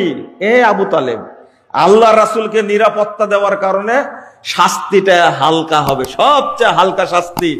পায়ে দুইটা জাহান্নামের জুতা পরানো থাকবে আর মাথার মগজ গলে গলে পড়বে। ও মুরব্বী, আপনার কি মাথায় ঢুকছে যে হজ প্রমাণ করেন আপনি মুমিন? ঢুকছে কি? ঢুকছে কি? না না, ঢুকেনি, ঢুকেনি। আপনি হজ করে মনে করেছেন যে আমি তো জান্নাতে চলে গেছি, তাই না? হজ করে আসার পর থেকে যত আকাম কুকাম সব শুরু করেছেন আপনি, আর আফসোস করছেন আর 10 বছর আগে করলে ভালো হতো। আপনাকে চিনি না, আপনি তো হাজি না, আপনি 1 নম্বর পাঁচই একটা। আপনি হাজি হলে আপনার দ্বারাতে কখনো খারাপ কাজ হবে না। যাদের হজ কবুল হবে তারা খারাপ কাজ করবে না। আল্লাহ রাসূল বলে দিয়েছেন, সাতাল্লাকাউনা বাদি রব্বাকুম ওয়া ইয়াসআলুকুম আন আমালিকুম। এই শোনো, অচিরেই তোমরা তোমার রবের সঙ্গে সাক্ষাৎ করবে, তিনি তোমাদেরকে জিজ্ঞেস করবেন আমল সম্পর্কে। ফালা তারজিউ বাদি দুল্লালা, আজকের দিনের পরে খারাপ হয়ে যেও না, আজকের দিনের পরে খারাপ হয়ে যায় না। হাজী সাহেব হজ করে আসার পরে এতই পাকামো শুরু করেছে, বাংলাদেশের মানুষ যে পরিমাণ হজ করে ভালো হয়ে গেলে এত দুর্নীতি হতো না। হতো? যারা দুর্নীতি, যে যত বড় দুর্নীতিবাজ সে ততবার বেশি হজ করেছে বাংলাদেশে, তাই না? আপনারা তো স্বীকার করবেন না, স্বীকার করলেই বা কি, না করলে বা কি, এই দেশটাকে ভঙ্গুর করে ছেড়ে দিয়েছে। আর আপনার ভাগ পাবেন ইনশাল্লাহ, আপনি পাবেন, আপনি পাবেন, টেনশন করবেন না। রংপুরের আবু সাইদ মারা গেছে, এর ভাগ আপনি পাবেন, আপনি কোনো টেনশন করবেন না, কোনো টেনশন করেন না। সারা বাংলাদেশের মানুষ যদি এই হত্যার প্রতি রাজি থাকে, সারা বাংলাদেশের মানুষকে আল্লাহ মুখের উপরে ভর করে জাহান্নামে দেবে। আপনি কোনো টেনশন করবেন না, এটা ফাইনাল, এটা ফাইনাল। আমি বুঝাচ্ছিলাম, চলেন আবার ওই জায়গায় যাই, আবার ওই জায়গায় যাই। আপনি অহংকার করবেন না। নবী মুহাম্মদ সাল্লাল্লাহু আলাইহি ওয়াসাল্লামের বাপ আব্দুল্লাহ এত সৎ মানুষ ছিলেন, নাম রাখছে আব্দুল্লাহ। আর আব্দুল্লাহ নাম এমনি রাখবে? ওকে বেকুব? কাবা ঘর যে জিয়ারত করে তাকে আপনি কাফের বলবেন কি করে? মুশরিক বলবেন কি করে? ও আব্দুল্লাহ, মায়ের নাম আমেনা। এরা কি ছিল? আপনার চেয়ে ভালো মুসলিম ছিল, আপনার চেয়ে ভালো মুমিন ছিল, কিন্তু আছে কোথায়? হ্যাঁ, কাজে লাগেনি, আপনার মাথায় ঢোকে না। কে রে, আব্দুল মুত্তালিব নাম, এত সুন্দর নাম, এমনি কি এত সুন্দর হয়েছে আব্দুল মুত্তালিব নাম? কাবা ঘরের মুতাল্লি, হজ করতো, উমরা করতো। ওদের একটাই ত্রুটি ছিল, দান খায়রাত কাবাতেও করত, আবার কি মূর্তির কাছেও করত। বাংলাদেশের অধিকাংশ মানুষের মধ্যে আর মক্কার আবু জাহাল, আবু লাহাব, উতবা সাহেবের মধ্যে কোনো পার্থক্য নাই। এটা কি বুঝেছেন আপনি? শুধু পার্থক্য হলো এই, তারা দান খায়রাত করত কাবাতে, আর আপনি দান করছেন কোথায়? মসজিদে। বুঝেননি? পার্থক্য হলো তারা হজ করত প্রতি বছর, আর আপনি জীবনে হজ করেছেন একবার। বুঝেননি মনে হয় কথাটা? আপনাকে যে কিভাবে বুঝাবো জিনিসটা, জেনে এখনো বুঝাতেই পারছে না। এরা মুশরিক, যারা কাবা, যারা কি বলে খানকা, মাজার, পীরের দরগায় গিয়ে সেজদা করে, এরা কি মুশরিক, এরা মুশরিক। আল্লাহ রাব্বুল আলামিন বলছেন, ওয়া ইন্নাশ শায়াতিনা লা ইউহুনা ইলা আউলিয়াইহিম লিউজাদিলুকুম লাইন আতাতুমুহুম ইন্নাকুম লামুশরিকুন। যদি এই সমস্ত মুশরিকদের আনুগত্য আপনি করেন, 121 নম্বর আয়াত সূরা আনআম আল্লাহ বলছেন, এই যারা পূজা করে মানুষকে মুশরিক বানাচ্ছে, বুঝবেন না আপনারা, শেখ সাহেবের মূর্তিগুলোকে ভেঙ্গে 1 মিনিটে গোটা দেশ থেকে চুরমার করে দিছে। 1 মিনিট না 1 ঘন্টা লাগছে, চুরমার করে দিছে একবারে। 5 আগস্টের আগে যদি কেউ বলতো শেখ মুজিবের মূর্তি ভাঙতে হবে, এই কথা বললে আয়না ঘরে নিয়ে গুম খুম করে কিয়ামত পর্যন্ত পাওয়া যেত না। কিন্তু 5 তারিখের পরে সারা দেশ থেকে 1 নিমিষে সমস্ত মূর্তি ভেঙ্গে চুরমার করে দিয়েছে। আরে কি জাতা টাকা দামের মূর্তি রে! আল্লাহ আকবার, আস্তাগফিরুল্লাহ, কিভাবে বলবো। শুধু পদ্মা সেতুর 2 পাশে 2 মূর্তি তৈরি করতে মাত্র 117 কোটি টাকা খরচ হয়েছে। কত কোটি? 117 কোটি টাকা খরচ করেছে। 2টা মূর্তি যে পাথর দিয়ে তৈরি করা হয়েছে, অল্প সহজে অল্প আঘাতেই মূর্তি ভাঙবে না, কিন্তু ভাঙতে সময় লাগেনি। গোটা বাংলাদেশ থেকে আউট সেনাকুঞ্জের মূর্তি ছিল, সেটা এত দামি ছিল, এত সুন্দর করে মানে শক্ত করে বানানো ছিল যে কিয়ামত যে হয়ে গেলেও মূর্তি থেকে যাবে, ভাবখানা এরকম ছিল। কিন্তু কিন্তু কি সব নবী। আচ্ছা, মাজার ভাঙতে কি সময় লাগবে? ভাঙেননি কেন? ভাঙেননি কেন? বুঝতে হবে, ইসলামের কারণে ভাঙেননি। বুঝেন কথা? শেখ মুজিবের মূর্তিকে কেউ সেজদা দিয়েছে এরকম আমি পাইনি। পাইছেন আপনারা কেউ? হ্যাঁ, এরকম আমি পাইনি। থাকতে পারে যে শেখ মুজিবের মূর্তি খাড়া করা আছে, ওখানে গিয়ে মানুষ সেজদা দিচ্ছে, কিন্তু বাংলাদেশের লাখ লাখ মাজার আছে, সেখানে গিয়ে ইমানদার মুসল্লিরা টুপি মাথায় দেয়া নামাজি হজ করা কোটি কোটি মানুষ সেখানে সেজদা দেয়। এই মূর্তি ভাঙ্গার আগে মাজার ভাঙ্গাটাকে ফরজ ছিল। ভাঙ্গেননি কেন? তাহলে আপনি ক্ষোভে ভাঙছেন, ইমানের কারণে ভাঙ্গেননি, তাই না? ঠিক তালেবানদের মতো। কাদের মতো? একবার সেম তালেবানদের মতো।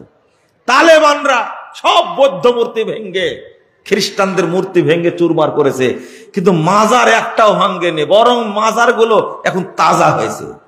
পীর পূজারীরা, কবর পূজারীরা মনে করছে যাক ভালো একটা সরকার পাইছি আমরা। এবার উত্তর দেন, আপনার মূর্তি ভাঙ্গা ফরজ আগে জরুরি না মাজার ভাঙ্গা জরুরি? মাজার ভাঙ্গা জরুরি। ভাঙ্গেননি আপনারা। তাহলে আপনারা কোন আকীদার মুসলমান? জি, কোন আকীদার মুসলমান? বুঝেননি মনে হয় কথা, তাই না? ভাঙবে না। বাংলাদেশে যদি ইসলামী দল ক্ষমতায় আসে, এখন তো লেগে গেছে, খুব সুন্দর লাগছে। এই যে তবলিগের 2 গ্রুপে লাগছে। গতকালকে হেফাজত থেরাপি, তবলিগ থেরাপি দেওয়া লাগছে।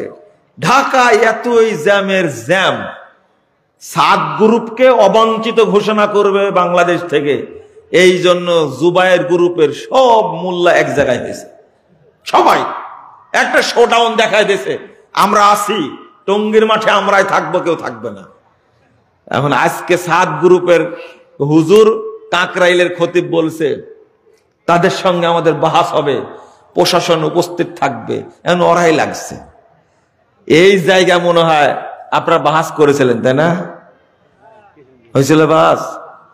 হ্যাঁ, বাহাস করেছেন আপনারা, তাই না? এখন বাহাস তারাই করছে। 2 পর্বে ইজতেমা করবে, অবাঞ্ছিত ঘোষণা করেছে। আর সাদ সাহেবকে যে গালি দিচ্ছে এত সুন্দর ভাষায়, সাদ হেফাজতের আমির বলছেন জামাত ইসলাম কোন ইসলামী দল নয়। এবার এ দুটো একটু মিলাই দেন না, বুঝেননি কথা?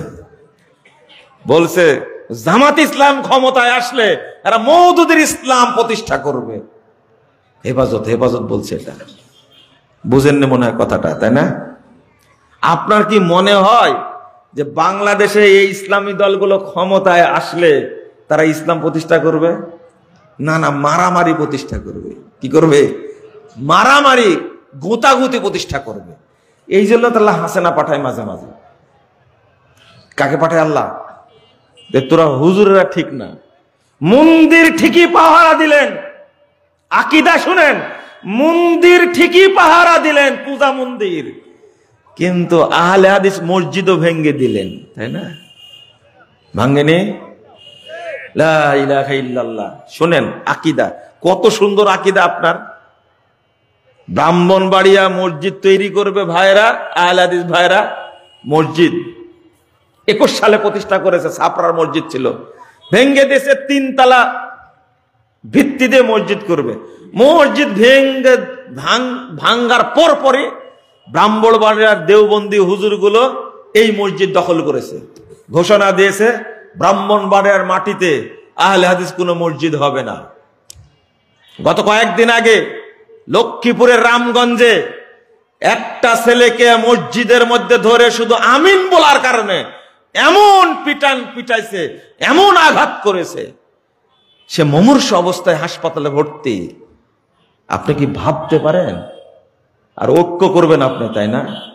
আমাদের লোকজন তেমন নাই। জামাত ইসলাম আর হেফাজত দুইটা মিললেই খালেদা হাসিনা দৌড় দিয়ে এমনি পড়ে যাবে। আপনারা দুজন ঐক্য হন তাহলে যথেষ্ট, আমাদের দিয়ে কোনো কাজ হবে না। দুইটা মিলেন তো, আর সাদ গ্রুপ আর জুবাইর গ্রুপ মিলেন তো, দেখি পারেন কিনা, দেখি পারেন কিনা। সাদ গ্রুপ হলো ইহুদিদের দালাল, তারাই বলছে। আমাদের উলামায়ে কেরাম বহু আগে বলে গেছেন, এখন ইনারা এখন বলছেন। কথা বুঝতে পারেন? আহলে হাদিসরা আগে বুঝে। সাদ সাহেবকে আপনারা এত ভক্তি করেছেন, কেন ভক্তি করেন? নিজামুদ্দিন মাজারে গিয়ে পূজা করেন। তাবলীগের রীতি কি মাজার পূজা করা? কেন পূজা করে নিজামুদ্দিনে গিয়ে তাবলীগের ভক্তরা? ও জুবাইর গ্রুপ এতদিনে বুঝতে পারছেন, তাই না? আহলে হাদিস আজ থেকে 50 বছর আগে বুঝেছে। আপনার বুঝতে দেরি হলো কেন? আজকে বলছে অবঞ্চিত ঘোষণা করা হোক, কেন বলছেন আজকে? ও আহলে হাদিসরা আগে বললে দোষ হয়, তাই না? লা ইলাহা ইল্লাল্লাহ। আমি বলছিলাম, যাই করেন না কেন জীবনে, আকীদা ঠিক না হওয়া পর্যন্ত কোন আমল আল্লাহর দরবারে কবুল হবে না। এটাই বাস্তবতা। আপনি যাবেন কোথায়? রাসূল সাল্লাল্লাহু আলাইহি ওয়াসাল্লাম বক্তব্য দিচ্ছেন, এক সাহাবী প্রশ্ন করেছেন, 203 নম্বর হাদিস সহিহ মুসলিমের মধ্যে এসেছে। আল্লাহ রাসূলকে জিজ্ঞেস করছেন, আইনা আবি ইয়া রাসূলুল্লাহ, আল্লাহ রাসূল বলেন তো আমার বাপ এখন কোথায় আছে? আমার বাপ কোথায় আছে? তখন বলেছে ফিন্নার। আল্লাহ রাসূল বললেন, তোমার বাপ জাহান্নামে আছে। লোকটা কষ্টে চলে যাচ্ছে ঘাড় ঘোরায়া। বাপ যদি জাহান্নামে থাকে তাহলে আমার জান্নাতে যে লাভ কি? ভাবখানা এইরকম, তাই না? দাহু, আল্লাহ রাসূল তাকে ডাকলেন, শোনো শোনো, ইন্না আবি ওয়া আবাকা ফিন্নার। তুমি চলে যাচ্ছ কেন? আমার বাপও বা জাহান্নামে, তোমার বাপও জাহান্নামে। আল্লাহর নবী সাল্লাল্লাহু আলাইহি ওয়াসাল্লাম কত বড় মানুষ, তিনি বলছেন আমার বাপ জাহান্নামে আছে, তোমার বাপও জাহান্নামে আছে। অথচ নাম আব্দুল্লাহ, কি সৎ মানুষ, ভালো মানুষ। আপনি বুঝবেন না। মা আমেনা, মা আমেনা, ও গান তো খুব গাইলেন আমেনার নাম দিয়ে, তাই না? দেখ আমেনার মায়ের কোলে দোলে শিশু ইসলাম দোলে। তারপর কি কি হাসি মুখে কচি মুখে, কচি মুখে শাহাদাতের বাণী শেষ সময়। এত বড় মিথ্যা কথা বললেন আপনি, হ্যাঁ? শাহাদাতের বাণী কি কোলে থেকে শুরু করেছিলেন? এটা যদি ঈসা আলাইহিস সালামকে বলতেন কত ভালো হতো, তাই না? কে করেছিলেন? ঈসা আলাইহিস সালাম। কিন্তু মুহাম্মদ সাল্লাল্লাহু আলাইহি সাল্লামের উপরে শরীয়ত নাজিলই হয়েছে 40 বছর বয়সে। তো শাহাদাতের বাণী কই পেলেন উনি? বুঝেন না মনে হয় কথাটা, তাই না? এটা আজকে আবার সমালোচনা করবেন আপনারা, করেন। আমি তো আপনার মতো ভূত না, যা বলবেন তাই মেনে নিব। শাহাদত পেলেন কোথায়? আল্লাহর নবী সাল্লাল্লাহু আলাইহি ওয়াসাল্লাম শাহাদত পেলেন কোথায়? কোথায় পেলেন? 40 বছর বয়সে ওহী নাজিল হলো, তার আগে ওহী নাজিল হয়েছে? তাহলে পেলেন কোথায়? মারা গেছেন আমেনা, আল্লাহ রাসূল কবর জিয়ারত করতে গেলেন, সাহাবীরা বলতে 876 নম্বর হাদিস সহিহ মুসলিম। বলছেন যে ফাবাকা ওয়াবকামান হাওলাহু, তিনি কাঁদলেন আর যারা তার পাশে ছিল তাকে কি কাঁদেন, ফুপায় ফুপায় কাঁদছেন। আল্লাহ রাসূল বলছেন আমি আমার রবের কাছ থেকে ইস্তেজানতু রব্বি আন আজুরা কবরাহা, আমি আমার মায়ের কবর জিয়ারত করার জন্য আল্লাহর কাছে অনুমতি চাইলাম। আন আস্তাগফিরা লাহা, তাকে আমি চাইবো আল্লাহ যেন ক্ষমা করে, আমি ক্ষমা চাইবো। ফালাম ইউজানলি, কিন্তু আমাকে অনুমতি দেওয়া হলো না। এরপরে বললো আমাকে জিয়ারত করার অনুমতি দেন, আমি জিয়ারত করতে গেলাম। তা আমি না খারাপ মানুষ ছিলেন, কোনো প্রমাণ আছে? জিয়ারত করতে পারলেন না কেন? কেন পারলেন না? একটাই কারণ, একটাই কারণ, শোনেন, কুফরি তো চলবে না, শিরিক তো চলবে না, ইসলাম আর শিরিক, তাওহীদ আর শিরিক, তাওহীদ আর তাগুত একসঙ্গে মিশ্রণও চলবে না। এটা আরো বড় হারাম, এটা আরো বড় হারাম। আজকে বাংলাদেশের লোকজন খুব সুন্দর একটা রাষ্ট্র প্রতিষ্ঠা করবেন, সেই রাষ্ট্রটা হবে আমেরিকার মতো। কার মতো? দেখছেন, আমেরিকার মানুষ জাতে মাতাল টালে ঠিক, হ্যারিসকে ভোট দিল না, কাকে ভোট দিছে? ট্রাম্পকে ভোট দিছে, পুরুষ মানুষ যে। আর আপনারা মুসলমান, আপনারা কি মুসলমান, কার পিছনে চলেন আপনারা? আমেরিকার লোক তাই মহিলার পিছনে চলে না, চিন্তা করতে পারছেন? ঠিকই আগে হিলারিকে ফেল করে ট্রাম্প জিতলো, এবার কমলা হ্যারিসকে জিতায় ট্রাম্প জিতলো, কিন্তু মাঝখানে বাইডেন ঠিকই এসেছিল, ভোট ঠিকই দিয়েছিল। এর নাম হলো আমেরিকা, জাতে মাতাল টালে ঠিক। আপনি বুঝবেন না তো এটা। হিন্দু খ্রিস্টান অমুসলিম তারা ছুটে পিছনে পুরুষের পিছনে, আর আপনারা মুসলিম হওয়া সত্ত্বেও ছুটেন কার পিছনে? ওদের তো অনেক ভালো না আপনারা? অনেক ভালো। সি সি সি। 2 নম্বর আর একটা হলো যে আমেরিকা, সিঙ্গাপুর, অস্ট্রেলিয়া, কানাডার মতো রাষ্ট্র করতেছেন আপনারা, তাই করতেছেন, তাই না? নাউজুবিল্লাহ, আস্তাগফিরুল্লাহ। খুব ভালো হবে, আমেরিকার মতো করলে ভালো হবে। ছেলে মাকে ধর্ষণ করে আর ভাই বোনকে ধর্ষণ করে, ভালো হবে না? হ্যাঁ, সি সি সি, নাউজুবিল্লাহ, আস্তাগফিরুল্লাহ। জেনা ব্যভিচার ছাড়া তাদের কোনো নীতি নাই। ওই বাংলাদেশ না। এই বাংলাদেশ করবেন কি করে? করবেন কি করে? এখান থেকে একটু নিবেন, এখান থেকে একটু নিবেন, কিছু ইসলামের নিবেন আর কিছু কি বাতিল থেকে নিবেন, নিয়ে খুব সুন্দর একটা কি রাস্তা তৈরি করবেন। নুমিনু বিবাদিন ওয়া নাকফুরু বিবাদ। আল্লাহ বলছে দেখো, তারা বলে যে শরীয়তের কিছু অংশ নিব আর কিছু অংশ প্রত্যাখ্যান করব, ওয়া ইউরিদুনা আন ইয়াত্তাখিযু বাইনা যালিকা সাবিলা, আর দুইটার মিলে একটা সুন্দর রাস্তা তৈরি করব, সুন্দর রাস্তা। আল্লাহ কি বলছেন জানেন? উলাইকা হুমুল কাফিরুনা হাক্কা, এরাই হলো অরিজিনাল কাফের। বুঝেননি মনে কথা, তাই না? আবু জাহাল, আবু লাহাব এরা মুনাফিক ছিল না? এরা কোনদিন কাবা ঘরে এসে সেজদা দেয়নি। এরা এক নীতিতে ছিল, আমরা কাফের, মূর্তি পূজা করি, মূর্তি পূজা করব, আমরা কখনো কাবা ঘরে গিয়ে আল্লাহকে সেজদা দেব না। ওরা মুনাফিক ছিল না। কিন্তু বাংলাদেশের আমরা আল্লাহকেও সেজদা করি, মাজারে গিয়েও সেজদা করি, মসজিদেও দান করি, মাজারেও দান করি, মক্কাতেও যাই, মন্দিরেও যাই, করি না আমরা? এইটা হলো আল্লাহর কাছে সবচেয়ে খারাপ, জঘন্য। আল্লাযী জাআলা মা'আল্লাহি ইলাহান আখার ফাতুলকা ফি জাহান্নাম মালউমান মাদহুরা। আল্লাহ বলছেন, যে ব্যক্তি এক আল্লাহর সাথে অন্যকে এক করবে, ইসলামী হক, ইসলামের পরে যা কিছু সব বাতিল। ইসলাম হক, গণতন্ত্র হক না বাতিল? বলেন। বাতিল।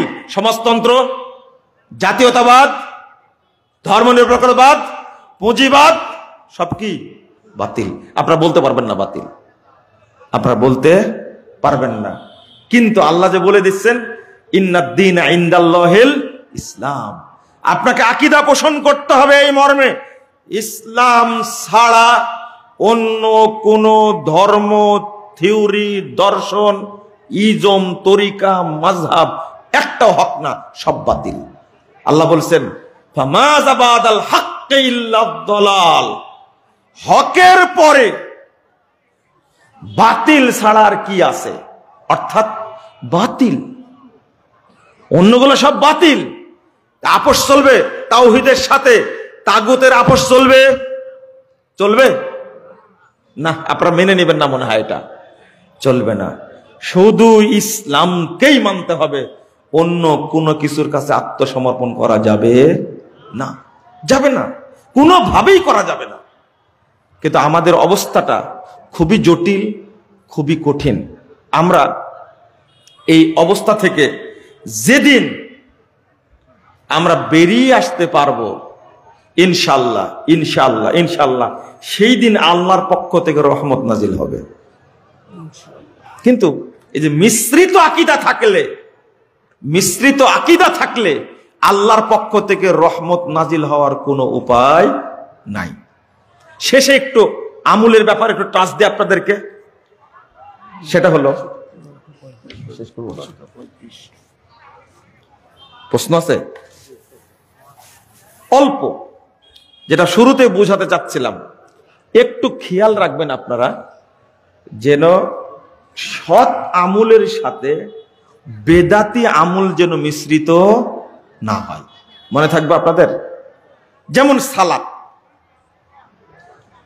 সৎ আমলের সাথে বেদাত মিশ্রিত হওয়ার সাথে সাথে আমল কি হয়ে যাবে? বাতিল হয়ে যাবে।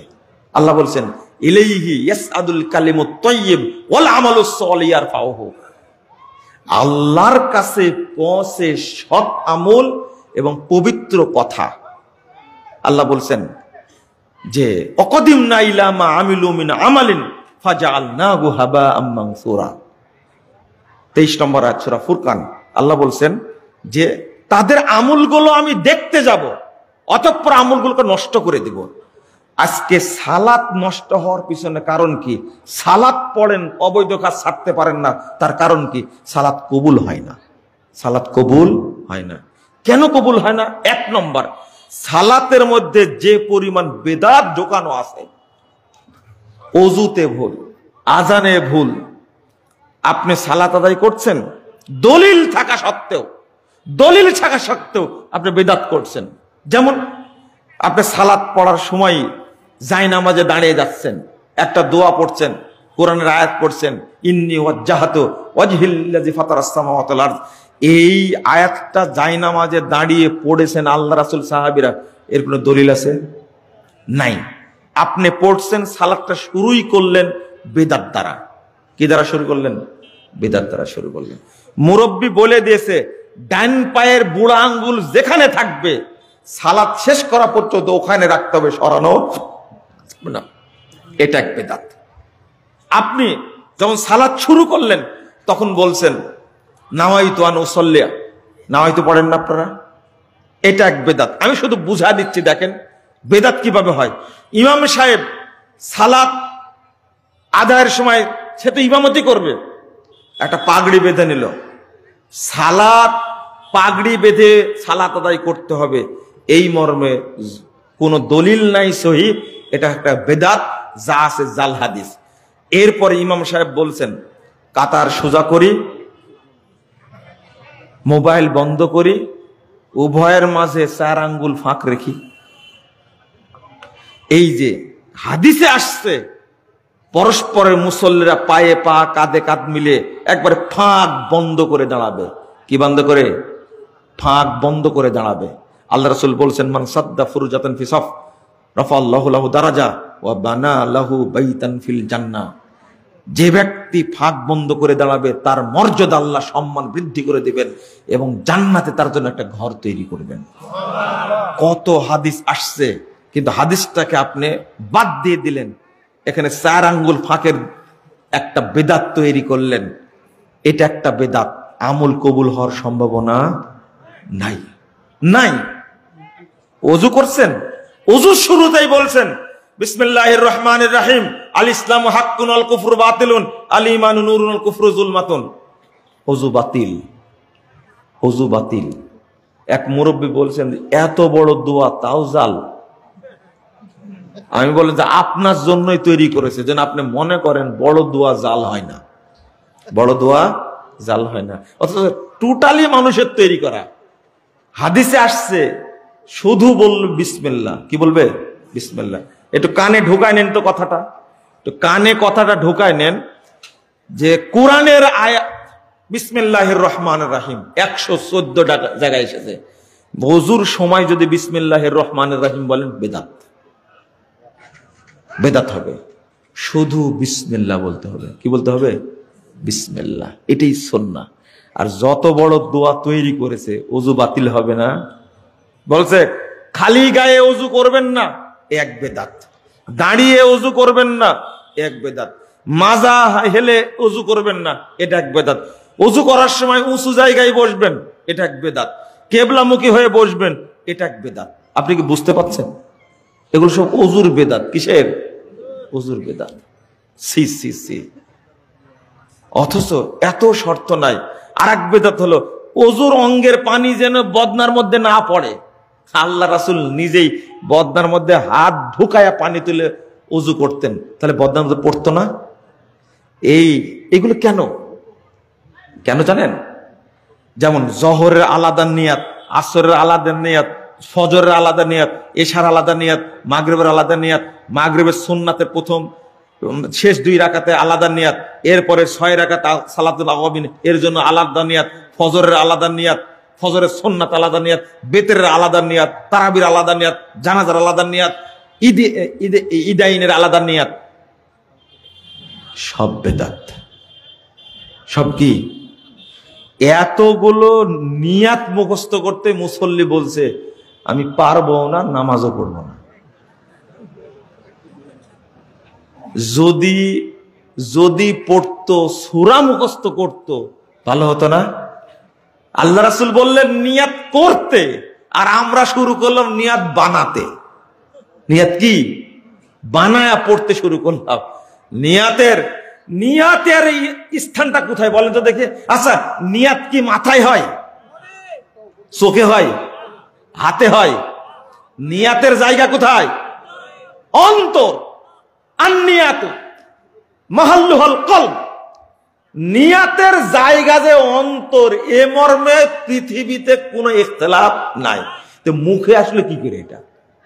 আচ্ছা, অন্তরের আমল আপনি আজীবন চেষ্টা করে মুখ দিয়া করতে পারবেন? আজকে বলেন, আপনি বুঝেন না মনে হয় কথাটা? যত আমালুল কুলুব, অন্তরের যত আমল, তার মধ্যে একটা আমল আপনি কি মুখ দিয়ে করতে পারবেন? বুঝেন না মনে হয় কথাটা? করতে পারবেন না। এটা অন্তরের আমল, অন্তর দিয়েই করতে হবে। আপনি মুখ দিয়ে করলেন কেন? এই বুঝটাই এখন পর্যন্ত আমরা দিতে পারিনি। এর মধ্যে সালাতের মধ্যে যদি ঢুকেন তাহলে আরো অবস্থা খারাপ।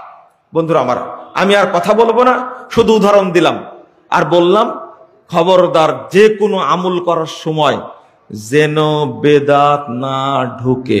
মনে থাকবে, বেদাত যেন না ঢুকে। আল্লাহ যেন আমাদের বুঝার তৌফিক দান করেন, আমিন। এই যে মুসা দারুল হাদিস ইসলামিয়া হাফেজা নুরানি কিন্ডারগার্টেন, এই নুরানি মাদ্রাসা রাখছেন কেন নামটা? এই নুরানি বাদ দিয়ে দিবেন, সব নুরানি ভার্সন একটা। আগে ছিল শরীফ, কোরআন শরীফ, মাজার শরীফ, দরগা শরীফ, মক্কা শরীফ, হাদিস শরীফ, সব শরীফ ছিল। কোরআন শরীফ বলা যাবে? কি বলতে হবে? আচ্ছা, এরপরে ভার্সনটা চেঞ্জ হয়ে সব হলো মুবারক। কি হলো? মুবারক, অরুষ মুবারক, জুমা মুবারক, ঈদ মুবারক, জুতা মুবারক, দান মুবারক, পেশাব মুবারক, পায়খানা মুবারক, সব মুবারক। এরপরে ভার্সনটা চেঞ্জ হয়ে আসছে কি? নুরানি। আমি গতবার কাশ্মীরে গেছিলাম, বুঝলেন? কাশ্মীরে যেখানে ছিলাম, তো ওই ছেলেটা বলছে এখানে একটা মসজিদ আছে, হযরত বাল মসজিদ। কি মসজিদ? হযরত বাল মসজিদ। আমি দেখতে গেলাম, তখন কিছু মনে করিনি তো হযরত বাল মসজিদ কেন নাম হয়েছে, কোনো সাইনবোর্ড নাই। আপনি গুগলে সার্চ দিলেও পাবেন, এখনই দিন তো কারণ পাচ্ছি না।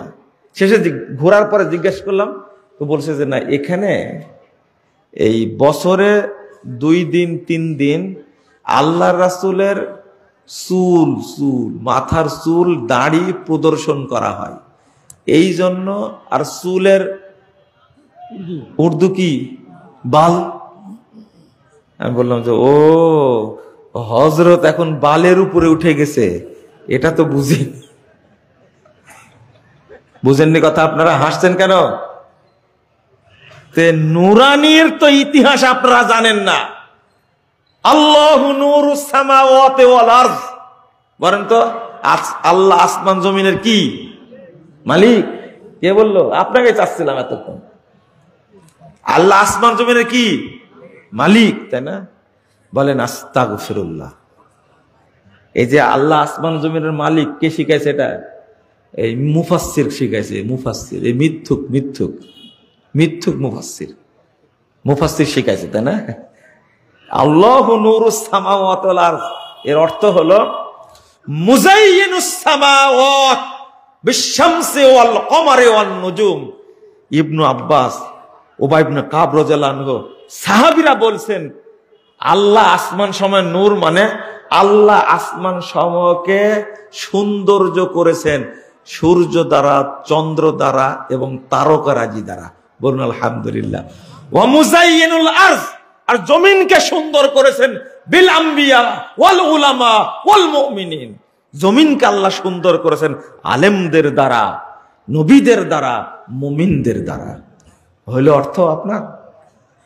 এই আয়াতটা হলো সুফিদের দলিল যে আল্লাহর নূরে নবী পয়দা, আর নবীর নূরে সারা জাহান পয়দা। বুঝতে পারলেন? এই মানুষও আল্লাহর নূরে, বলেন নাউজুবিল্লাহ। এই জন্য সব নুরানি, নুরানি আতর, নুরানি টুপি, নুরানি মেসওয়াক, নুরানি পাঞ্জাবি, নুরানি কোরআন, নুরানি মাদ্রাসা, নুরানি জব্দা, সব নুরানি হয়ে গেছে। এরা হলো সুফিদের আকীদা। এই জন্য নুরানি রাখা যাবে না। কথা বুঝতে পারলেন কি? বুঝবেন না ভাই, বুঝবেন না। গালি দিতে পারবেন দেন, কিন্তু শুনে গালি দিয়েন, বুঝে গালি দিয়েন। শুনে গালি দেন, বুঝে গালি দেন। এক মুফাসসির বলছেন আদম আলাইহিস সালামকে যখন সৃষ্টি করলেন তো মনটা আনসান করে, তো পুরুষ মানুষ কি একা থাকতে পারে? তখন বাম পাজরের হাট থেকে হাওয়াকে তৈরি করলেন, খুব সুন্দরী। আদম আলাইহিস সালাম ঘুম থেকে জেগে দেখছেন যে একটা সুন্দরী মহিলা, তো বারবার তাকাচ্ছেন। এক সময় দেখে গায়ে হাত দিতে গেছেন, আদম হাত দিও না। তো কি করা লাগবে হাত দিতে হলে? আচ্ছা, আদম আলাইহিস সালাম একজন নবী, আল্লাহর হাত দিয়ে তৈরি আদমকে, আল্লাহর হাত দিয়ে তৈরি আদমকে, আল্লাহর হাত দিয়ে আল্লাহ নিজ হাতে আদম আলাইহিস সালামকে তৈরি করেছেন। এই আদম একটা বেগানা মহিলার দিকে তাকাবে, ফেল ফেল করে হাত দিতে যাবে, এটা আপনার বিশ্বাস হয়? হ্যাঁ, হয়? সি সি সি সি। নবীর শানে বলে কি, নবীর শানে বলে কি? তখন আল্লাহ বলছেন হাত দিতে হলে আগে মোহর দাও, আগে মোহর দাও। মোহর কি দিব? আমার কাছে তো কিছুই নেই। বলছে আমার একজন শেষ নবী দুনিয়াতে যাবে, তার নাম হলো মুহাম্মদ, তার নামে 10 বার দরুদ পড়ো, এটাই মোহর হয়ে যাবে। বলেন সুবহানাল্লাহ, আস্তাগফিরুল্লাহ, আস্তাগফিরুল্লাহ। এই সুবহানাল্লাহ রুয়াজি করা লাগতো আজকে, কিন্তু করা হয়নি আজকে। সি সি সি। আচ্ছা শুনেন, মানে কোথায় যে সুবহানাল্লাহ বলতে হয় আর কোথায় যে ইন্না লিল্লাহ বলতে হয় সেটাও জানেন না আপনারা। হ্যাঁ, ভাত খাওয়ার সময় যে কোন দোয়া পড়েন আল্লাহ জানে। আপনারা একটু চিন্তা করেন তো দেখি, যে আচ্ছা আদম আর হাওয়ার দুইজনের বিয়ের কোনো বিষয় আছে শরীয়তে? শুনেছেন কোনোদিন? তো হুজুর তৈরি করলো কি রে, মুফাসসির তৈরি করলো কি করে? এটা মুফাসসিরের মুখটা হলো চুলার মুখ। কিসের? চুল আর মুখ, ওর মুখে যা দিবেন ও তাই খাবে, তাই চলবে, কোনো সমস্যা নাই, চালাই দিবে মুফাসসির, যে কোনো ভাবে চালাই দিবে মুফাসসির। অথচ আদম আলাইহিস সালাম সৃষ্টি করেছেন তার স্ত্রীকে। কার স্ত্রী বলেন? আদম আলাইহিস সালামের স্ত্রীকে আল্লাহ তৈরি করেছেন তার বাম পাজরের বাঁকা হাড় থেকে। তাহলে হাওয়াকে কি আল্লাহ এমনি সাধারণ মহিলা হিসাবে সৃষ্টি করেছেন, না তার ওয়াইফ হিসাবে সৃষ্টি করেছেন? তো ওয়াইফ হিসাবেই যদি সৃষ্টি করেন তাহলে তার বিয়ে থাকবে কেন? কমন সেন্স থাকে না এটা? আবার মোহর বের করেছে কথা, আল্লাহ নবীর পাওয়ার বোঝাতে গিয়ে তৈরি করেছে যে 10 বার দরুদ পড়লেই কি হয়ে যাবে। তা আপনাও 10 বার দরুদ পড়ি বিয়ে করেন দেখি, আল্লাহকে সাক্ষী রেখে, হবে? এগুলো জাহেলিয়াত, এগুলো জাহেলিয়াত, এগুলো কান দিবেন না। দেন প্রশ্ন উত্তর দিন। উল্টা পাল্টা। ও, ঈমান আমাদের ভিতরে কিভাবে ঢুকবে? ও, ঈমানের ওয়াজ শুরু করার দরকার, তাই না? একটা উদাহরণ দিই, যে কোনোদিন ওযু করেনি তার ওযু ভাঙার সম্ভাবনা আছে?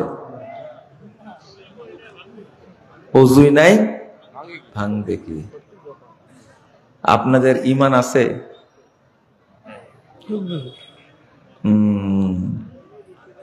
এটাই, ঈমান থাকলে তো ঈমানের ওয়াজ করব। আলেমরা ওয়াজ করে ভালো, ঈমান ভঙ্গের কারণ সমূহ, আর আমি ওয়াজ করি ঈমান আছে কিনা, থাকলে তো ভাঙবে। আচ্ছা, যে কোনোদিনই পোশাক পরেনি তো ন্যাংটা হলো কখনো? বুঝেননি মনে কথাটা না? হ্যাঁ, আপনি বলছেন যে ছেলেটা নষ্ট হয়ে গেল, আমি তো ভাবতেই পারিনি। তা আপনি বলছেন যে ও ভালো ছিল কখন? প্যাঁচটা বুঝতে পারেননি? আমি আফসোস করছি লোকটা এত খারাপ হয়ে গেল, তো আপনি বলছেন ও ভালো ছিল কখন যে খারাপ হয়ে গেল? মানে কি? কোনদিন ভালো ছিলই না, তে খারাপ হলো কি করে? এটা বুঝেন যে হতো। ঈমান ভিতরে না থাকলে ঈমান কোনদিন ভাঙবে? আমাদের যে বর্তমান অবস্থা বিশ্লেষণ করলে আপনার মনে হবে কারো ভিতরে এখন পর্যন্ত ঈমান আসেনি। এই জন্য ঈমান ভিতরে ঢোকার ওয়াজ করতে হবে। এই প্রশ্নকারী খুব সুন্দর কথা বলেছেন। আমার আলোচনা আছে, আপনার নেটে পাবেন আপনারা। ঈমানের উপরে আলোচনা বেশি আছে আর মানহাজের উপরে আলোচনা বেশি আছে। এই জন্য এক ভাই বলছে, মুজাফফর সাহেব, আকীদার মানহাজের ওয়াজ আর কতদিন করবে? এই তাওহীদের ওয়াজ কতদিন করবে? আমি বললাম যে 9000 বছর করব। কেন, কি সমস্যা? এমপি কখন হবেন, মন্ত্রী কখন হবেন, প্রধানমন্ত্রী কখন হবেন? আমি বললাম যে এই তো সুন্দর কথা বলেছেন। আমি বললাম যে আপনারা এমপি মন্ত্রী হয়ে কি করলেন একটু শোনান, একটু উৎসাহিত করেন, তাহলে আমরাও হব। একটা দল 1948 সালে তৈরি দলটা নাকি 18 বছর ক্ষমতা আষ্টে পৃষ্ঠে ধরে থেকে মানুষকে হত্যা করে, মানুষকে গুম করে, আউনে ঘর বানায়, নতুন নতুন অস্ত্র দিয়ে মেসাকার করে দিয়ে থাকতে চালো। তাও আমি হলাম শেখ মুজিবের বেটি। ভাষা কি? আমি হলাম শেখ মুজিবের বেটি, আমার বাপ বাংলাদেশ স্বাধীন করেছে। এতদিন থাকার পরে পালায়া কুল পায় না। পৃথিবীর জরিপ করে দেখছে বাংলাদেশের শাসক হলো সবচেয়ে ক্ষমতাধর মহিলা। এত লকব তার। আর আপনারা এমন ভাবে আঁকড়ে ধরে থাকলেন যে 81 সাল পর্যন্ত ক্ষমতায় তাকে রাখতেই হবে, কিন্তু পালানোর জায়গা পেল না। বিএনপির মতো এত বড় একটা শক্তিশালী দল, এত বড় শক্তিশালী দল, যে স্বৈরাচার সরানোই তার কাজ, স্বৈরাচার সরানোই তার কাজ। কিন্তু জিয়াউর রহমান সাহেবের ওয়াইফ, 3 বারের প্রধানমন্ত্রী, 86-87 বছর বয়স, 88 বছর বয়স, একটা মহিলা, বৃদ্ধা মহিলা রে ভাই, তাকে যে বিদেশে চিকিৎসার জন্য নিয়ে যাবে সেটাই 18 বছর যাবৎ পারল না।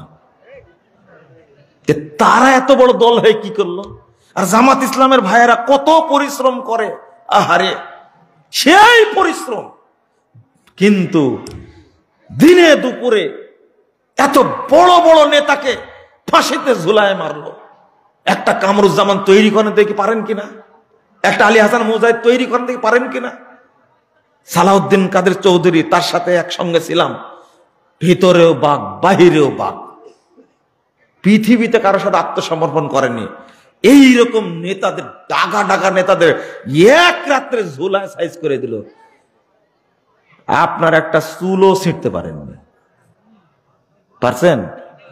কি করলেন আপনারা? এইটা আমার আফসোস, এটা হলো আক্ষেপ। যদি আপনার সাইদি সাহেবের মতো একজন মানুষকে যদি বাঁচাতে পারতেন, ওকে ইঞ্জেকশন পুশ করে মেরে ফেলে দিল এই ভদ্র শয়তানগুলো, খুব আক্ষেপ হয়। কত আদর করতেন, কত ভালোবাসতেন, আর কত স্নেহ করতেন, এটা আমি বলে বুঝাতে পারবো না। আমি মেনে নিতে পারি, সহ্য করতে পারি না। তার মতো একজন মানুষকে পিজি থেকে ছাড়া নিতে পারলেন না, কি করলেন আপনারা? আবার শোনেন, এই তাগুত মিশ্রিত মতবাদের পিছনে ছুটে 5 পয়সা দাম নাই, লাভ হবে না। সব ছেড়ে দিয়ে পুরো মুসলিমরা ঐক্যবদ্ধ হন। ভোট দিব না বলেছেন, দিব না বলছে। 5 জানুয়ারির নির্বাচন হয়েছে বিশ্ব ইতিহাসের শ্রেষ্ঠ নির্বাচন। 5 জানুয়ারির নাকি 7 জানুয়ারির? 24-এর না, 7 জানুয়ারি 2024। বিশ্ব ইতিহাসে এত সুন্দর নির্বাচন হয়নি, তাই না? আর ভাই শয়তান এত মিথ্যা কথা বলতে পারবে না। বুঝেননি কথা? কেন বললাম? কেন বললাম? কে বসেছে এখন ক্ষমতায়? নাম কি? ডক্টর ইউনূস। নামান তো দেখি পারেন কিনা আপনি? নামান। ওর কোন রাজনৈতিক দল আছে? কত বছর ধর মন্ত্রী ছিল, কত বছর ধর এমপি ছিল? নামান দেখি পারেন কিনা? আরে ও ডক্টর ইউনূস সাহেব তো অনেক বড় মানুষ, তাকে এটা বাদই দিলাম। এই আসিফ আর নাহিদকে নামান তো পারেন কিনা দেখি, দেখি আপনার বুকে সাহস আছে কিনা, আপনার ধর ঠিক আছে কিনা দেখি। আমরা কে পাঠাইছে? এইভাবে পাঠায় আল্লাহ। এই আসিফ আর নাহিদ দুই শুকরা জীবনেও জানেন যে বাংলাদেশ একদিন আমরা চালাবো। এগুলো উপদেশটা সব ভুয়া, এরাই চালাচ্ছে। ওই হাসনাত আর সার্জিস এরাই চালাচ্ছে। বুঝতে পারেননি কথা? আপনার রংপুরের মানুষের কথা না বলি, শুনেছেন? শুনেছেন আমার কথা? উত্তরটা শুনেছেন? দাওয়াতি কাজ করবো তাওহীদেরই, কানে ঢুকে না। 23 বছরের নবীওতি জীবনে 13টি বছর আল্লাহর নবী শুধু তাওহীদের দাওয়াত দিয়েছে। আমাদের 13,000 বছর লাগতে পারে। আর আমাকে আপনি টিটকারি করেন, তাই না? শুধু আকীদার মানহাজ নিয়ে আছেন, তাই না? এটা নিয়েই থাকবো। কালকে একজন বলছে, আর সালাতের বক্তব্য কতদিন চাওয়াত দেবেন? আমি বলছি, আপনারা দিয়ে কিছু করেন, আমাদের দ্বারা কিছু হবে না। আপনারা কিছু করেন, আমরা দেখি যে বাংলাদেশ থেকে সুদ উঠে গেছে, বাংলাদেশ থেকে মানে কি বলবো, চুরি উঠে গেছে, হাত কাটার বিধান জারি হয়েছে, মানুষ জেনা করেছে তাকে পাথর দিয়ে রজম করার বিধান চালু হয়েছে। আমরা দেখতে চাই, তাড়াতাড়ি করেন। আমরা তো চাই, হয় না কেন আল্লাহ ভালো জানে। আর গুটি কয়েক লোক দ্বারা এটা হবে? আপনারা বেশি আছেন, আপনারা করেন, আমরা শান্তিতে থাকবো ইনশাল্লাহ। আহলে কোরআন অনুসারে যারা, তাদেরকে অনুসরণ করা যাবে কি? নাউজুবিল্লাহ। আহলে কোরআন হলো কাফের। এরা কি? কাফের। আহলে কোরআন আর আহলে কুফরান কাফেরের দল। দেন আপনার, আপনি পারবেন না, আমার হাতে দেন সবগুলো। সব সময় রিজিকের টেনশন করে থাকে, কিছু আমল শিখায় দেন। ও, রিজিক খুব বড় জিনিস, তাই না? অথচ রিজিকই নির্ধারিত, এক দানা থাকা পর্যন্ত আপনি মরবেন না, এটাই নিয়ে টেনশন বেশি, তাই না? আমল করেন, আস্তাগফিরুল্লাহ বেশি পড়বেন, সৎ আমল করবেন, সালাত ঠিক মতো আদায় করবেন, রুজি আল্লাহ দিবেন ইনশাল্লাহ। কোরআনের আয়াত এটা। আমার পিতা অসৎ পথে চলে, আমি সৎ পথে আসতে বলি শুনে না, দোয়া করবেন, নসিহত করবেন, ধমক দিবেন না। আহলে হাদিসরা কি করতে, আহলে হাদিসরা কি জামাত করতে পারবে? আহলে হাদিসদের আদর্শ একটাই, শুধু সালাফদের আকীদা মেনে চলবে, এদের অন্য কোনো নাম নাই। জাতি হিসাবে মুসলিম, আকীদা আমলে তারা কি? আহলে হাদিস সালাফি, এছাড়া তাদের কোনো পরিচয় নাই। জামাত ইসলামের ভাইদেরকে বলে আসছি বহুদিন যাবত, যে সমস্ত কথাগুলো ভুল আছে এগুলো চেঞ্জ করা লাগবে, চেঞ্জ করা লাগবে।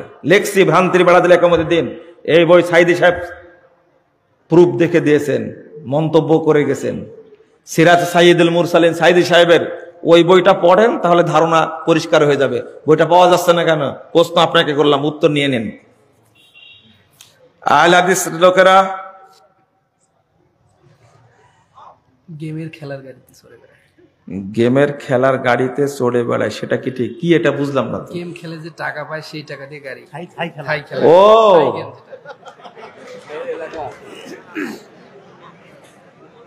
নীলফামার মানুষের এত বুদ্ধি জানতাম না তো। হ্যাঁ, প্রশ্ন করেছে গোপন করে, যেটা তাই না? হারামের উপর দিয়ে চলা কোনো ব্যাপারই না। সুদকে হারাম করে খাচ্ছে কিছু, সুদের টাকারই গাড়ি কিনে চলছে, আর মনে করছে আমার ইবাদত কবুল হয়ে জান্নাতে ঢুকে গেছি। মুফতি আমির হামজা বলেছেন, আহলে হাদিস বলতে কিছু নাই, তারা আহলে খবিশ। কথাটি কতটুকু সত্য? বক্তব্য তার ভালো করে শুনেন, আরো উপকার হবে, খুব ভূত পয়দা হবে। মুফতি আমির হামজা বলে আহলে হাদিস আহলে খবিশ, এরা নাকি মুফাসসির। রে ভাই, কি যে মুখ দিয়ে বলে, কি যে মুখ দিয়ে বলে, সি সি সি। আমরা জামাত ইসলামের সমালোচনা করি কয়েকটা মাসালা, কিন্তু এইভাবে তো নোংরা নগ্ন ভাবে কথা বলি না। আহলে খবিশ বলে। শুনছি কুষ্টিয়া বিশ্ববিদ্যালয় থেকে আমির হামজা নাকি অনার্স মাস্টার্স করেছে।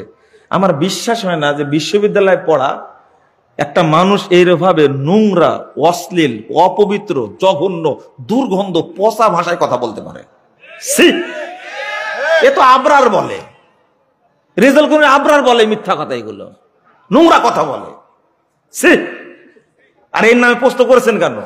আমি ঘৃণা করি। আহলে হাদিসরা হলো পৃথিবীর সবচেয়ে কোরআন হাদিসের অনুসরণকারী শ্রেষ্ঠ দল, তাকে আহলে খবিশ বলে কি করে? ইসলাম শেখাবো বেটা, তুমি আসো আমার কাছে। খবরদার, আহলে হাদিস নিয়ে বাজে মন্তব্য করবে না, গালি আমাকে দাও প্রয়োজন। এই কথা বলছেন কেন? গালি আমাকে দেন, কোনো আপত্তি থাকবে না। খবরদার, আহলে হাদিস, মানহাজ, আকিদা, ইসলাম, নবী, কোরআন এই নিয়ে কথা বলবেন না, ছেড়ে দেবেন ইনশাআল্লাহ। ফাঁসির কাস্টে 10,000 বার ঝুলতে রাজি আছে, কিন্তু অবজ্ঞা করবেন, অপমান করবেন, এটা করতে পারবেন না। সাবধান, সাবধান। আহলে খবিশ মানে কাকে কয়? এ গালি দেয় তো দেওবন্দিরা। ওই যে একটা খুব ফর্সা করে মানুষ আছে না, দেওবন্দি, শামসুজ্জোহা। দেখতে চেহারাটা এত সুন্দর, ভাই আল্লাহ চেহারাটা করছে, কিন্তু ভিতরটা এত নোংরা। আহলে হাদিসদেরকে ইহুদি খ্রিস্টানের দালাল ছাড়া কথাই বলে না। আমাদের জন্ম নাকি হয়েছে ইহুদিদের থেকে।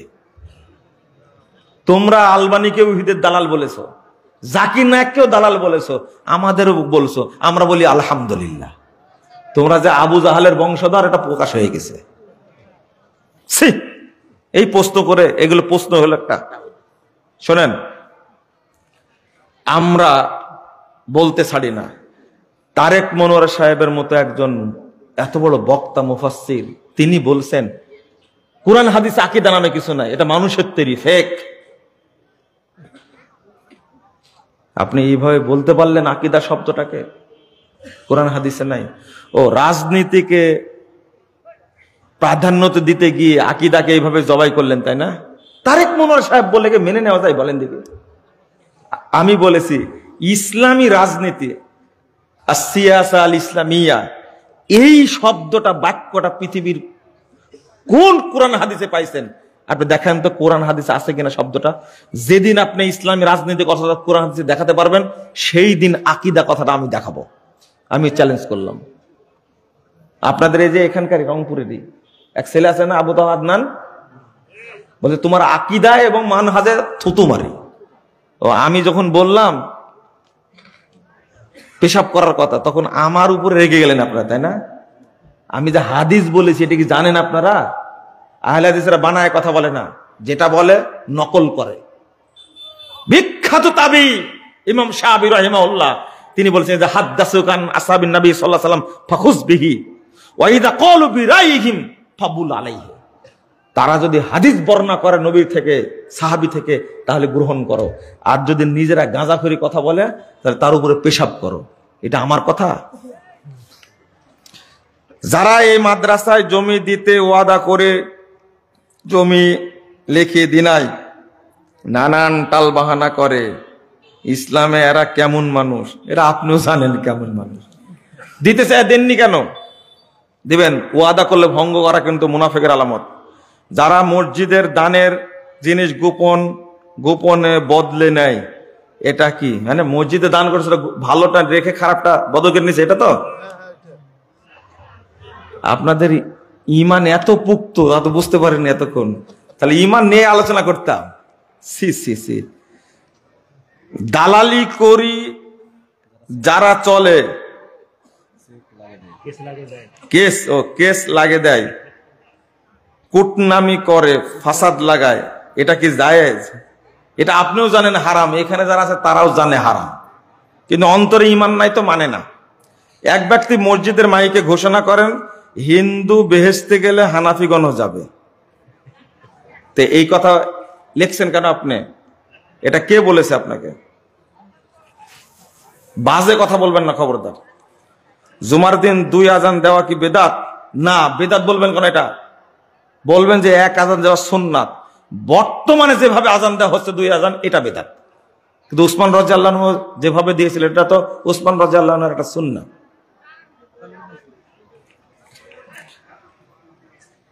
আপনি আলোচনা শুরুতে বলেছেন দাড়ি ছেড়ে দিতে, কি লেখছে? আপনারা ভালো মানুষ না, ভালো করে প্রশ্ন করবেন। কবরে লাশকে কোন দিক থেকে নামাতে হবে? না, ওইটা না। কবরে লাশ রাখেন কিভাবে এটা বলেন তো দেখি। শীত করে না উপর করে? শীত করে, তাই না? কেন রাখেন? কবরে লাশ শীত করে রাখা বেদাত। ডাইন কাতে রাখবেন। কেবলা কোন দিকে? এইদিকে মনে পিছন দিকে, তা একবারে কাত করে রাখবেন, ডান কাতে রাখবেন। কবর খোঁড়ার পরে মাঝখানে আরেকটা চিকন করে গর্ত করবেন, একবারে কাত করে রাখবেন। এটা সুন্নাহ। শীত করে রাখা বেদাত, শীত করে রাখা বেদাত, শীত করে রাখা বেদাত। কাত করে ডান কাতে রাখা সুন্নাত, এভাবে রাখবেন। কবরে লাশ নামানোর সময় পশ্চিম দিক থেকে নামানো যাবে না, দক্ষিণ দিক থেকে, পায়ের দিক থেকে লাশ নামাতে হবে, এটা সুন্নাহ। আমাদের নিজের কোনো জমি নাই, আমরা মানুষের জমিতে চাষ করে চলি, কিন্তু আমার লোন করে লোনের টাকা দিয়ে জমিতে চাষ করি। এখন এগুলো আমাদের কি হারাম হবে? লা ইলাহা ইল্লাল্লাহ, হারাম, হারাম। ব্যাংক থেকে লোন নিয়ে আপনি চাষাবাদ করতে পারবেন না, হারাম। টঙ্গীর বিশ্ব ইজতেমা হয়, সেখানে 2 দলের দ্বন্দ্ব চলছে, আমিও তো করে দিলাম একটু। তো বিশ্ব ইজতেমা বললেন কেন আপনি? আপনার মুখটা ভালো না। বিশ্ব ইজতেমা হলো আরাফার ইজতেমা। কিসের? এখানে কয়জন লোক হয়? আরাফার হজটা হলো বিশ্ব সম্মেলন। আপনি বলতে পারেননি। খাঁটি আহলে হাদিস, অর্থাৎ আহলে হাদিস আন্দোলনের নেতা, কিন্তু ধর্মনিরপেক্ষ মতবাদ অর্থাৎ আওয়ামী লীগ করে, ফতোয়া দিন। আহলে হাদিস আবার আওয়ামী লীগ, আহলে হাদিস আবার বিএনপি, আহলে হাদিস আবার জামাত, আহলে হাদিস আবার কি লাঙ্গল, কোনটাই চলবে না, শুধু আহলে হাদিস। জামাত ইসলাম বলেছে ঈমান রক্ষার তাগিদে ইসলামে যোগ দিতে হবে। তা আপনি কি অমুসলিম নাকি? হ্যাঁ, ওয়াজ তো করে দিছি, আমি করে দেইনি? ভ্রান্তির বেড়া দিলে একামতের দিন বইটা পড়বেন, তাহলে বুঝতে পারবেন। দোয়া কবুলের উত্তম সময় কখন? শেষ রাত্রে। জান্নাত ও জাহান্নাম দেওয়ার মালিক আল্লাহ তাআলা। বাবা জাহান্নামে, ও পেঁচ বাধা দিচ্ছেন, তাই না? জান্নাত দেওয়ার মালিক আল্লাহ, রাসূল কিভাবে জানলেন তার বাবা জাহান্নামে, তাই না? তা হাদিসটা আপনার পছন্দ হলো না? সহিহ মুসলিমের হাদিস মাথায় ঢুকলো না? এইভাবে হাদিস বুঝেন আপনারা। এটা আল্লাহর রাসূল জানতে পারতেন, আল্লাহ জানাতেন। আল্লাহ কি জানাতেন, নাহলে জানতে পারতেন? তিনি তার গায়েব জানতেন না। আহলে হাদিস ও আহলে কোরআনের মধ্যে পার্থক্য কি? আহলে হাদিস মানে কোরআন এবং হাদিস দুইটাই মানে। আহলে কোরআন মানে হাদিস মানে না, কোরআন মানতে চাই, এটা মিথ্যা কথা তাদের। সালাত আদায় করে না, এমত অবস্থায় মৃত্যুবরণ করলে তার জানাজা পড়তে হবে কি? না না, ও কাফের মরে গেছে, ওর কিসের জানাজা? ধুর, যারা নামাজ পড়ে না তারা কাফের, তারা মুশরিক। কথা বোঝা গেছে? তারা মুশরিক, তারা কাফের, তাদের জানাজা নাই। ওকে দাফনও করা যাবে না, কাফনও পরানো যাবে না, গোসলও দেওয়া যাবে না। না না, ঠিক বলা লাগবে না, ঠিক না বল, আমি যেটা বলি ঠিকই বলেছি, আপনাকে বলতে হবে না। জাযাকুমুল্লাহ খায়রান। তো শেষ করে দোয়া পড়লেন। এই উঠছেন কেন? যারা বসে আছেন তারা বসেন, যারা গেছে তো গেছে, দোয়া পড়ে উঠতে হবে। আলহামদুলিল্লাহ, আপনারা মানলেন। আল্লাহ তুমি এই সুন্নাতটা মূল্যায়ন করার কারণে, মানার কারণে আল্লাহ তুমি আমাদেরকে জান্নাতুল ফেরদাউসের মেহমান হিসেবে কবুল করে নাও। আমিন রাব্বাল আলামিন। বলেন সুবহানাকা আল্লাহুম্মা ওয়া বিহামদিকা আশহাদু আল্লা ইলাহা ইল্লা আনতা আস্তাগফিরুকা ওয়া আতুবু ইলাইকা। আসসালামু আলাইকুম ওয়া রাহমাতুল্লাহি ওয়া বারাকাতুহু।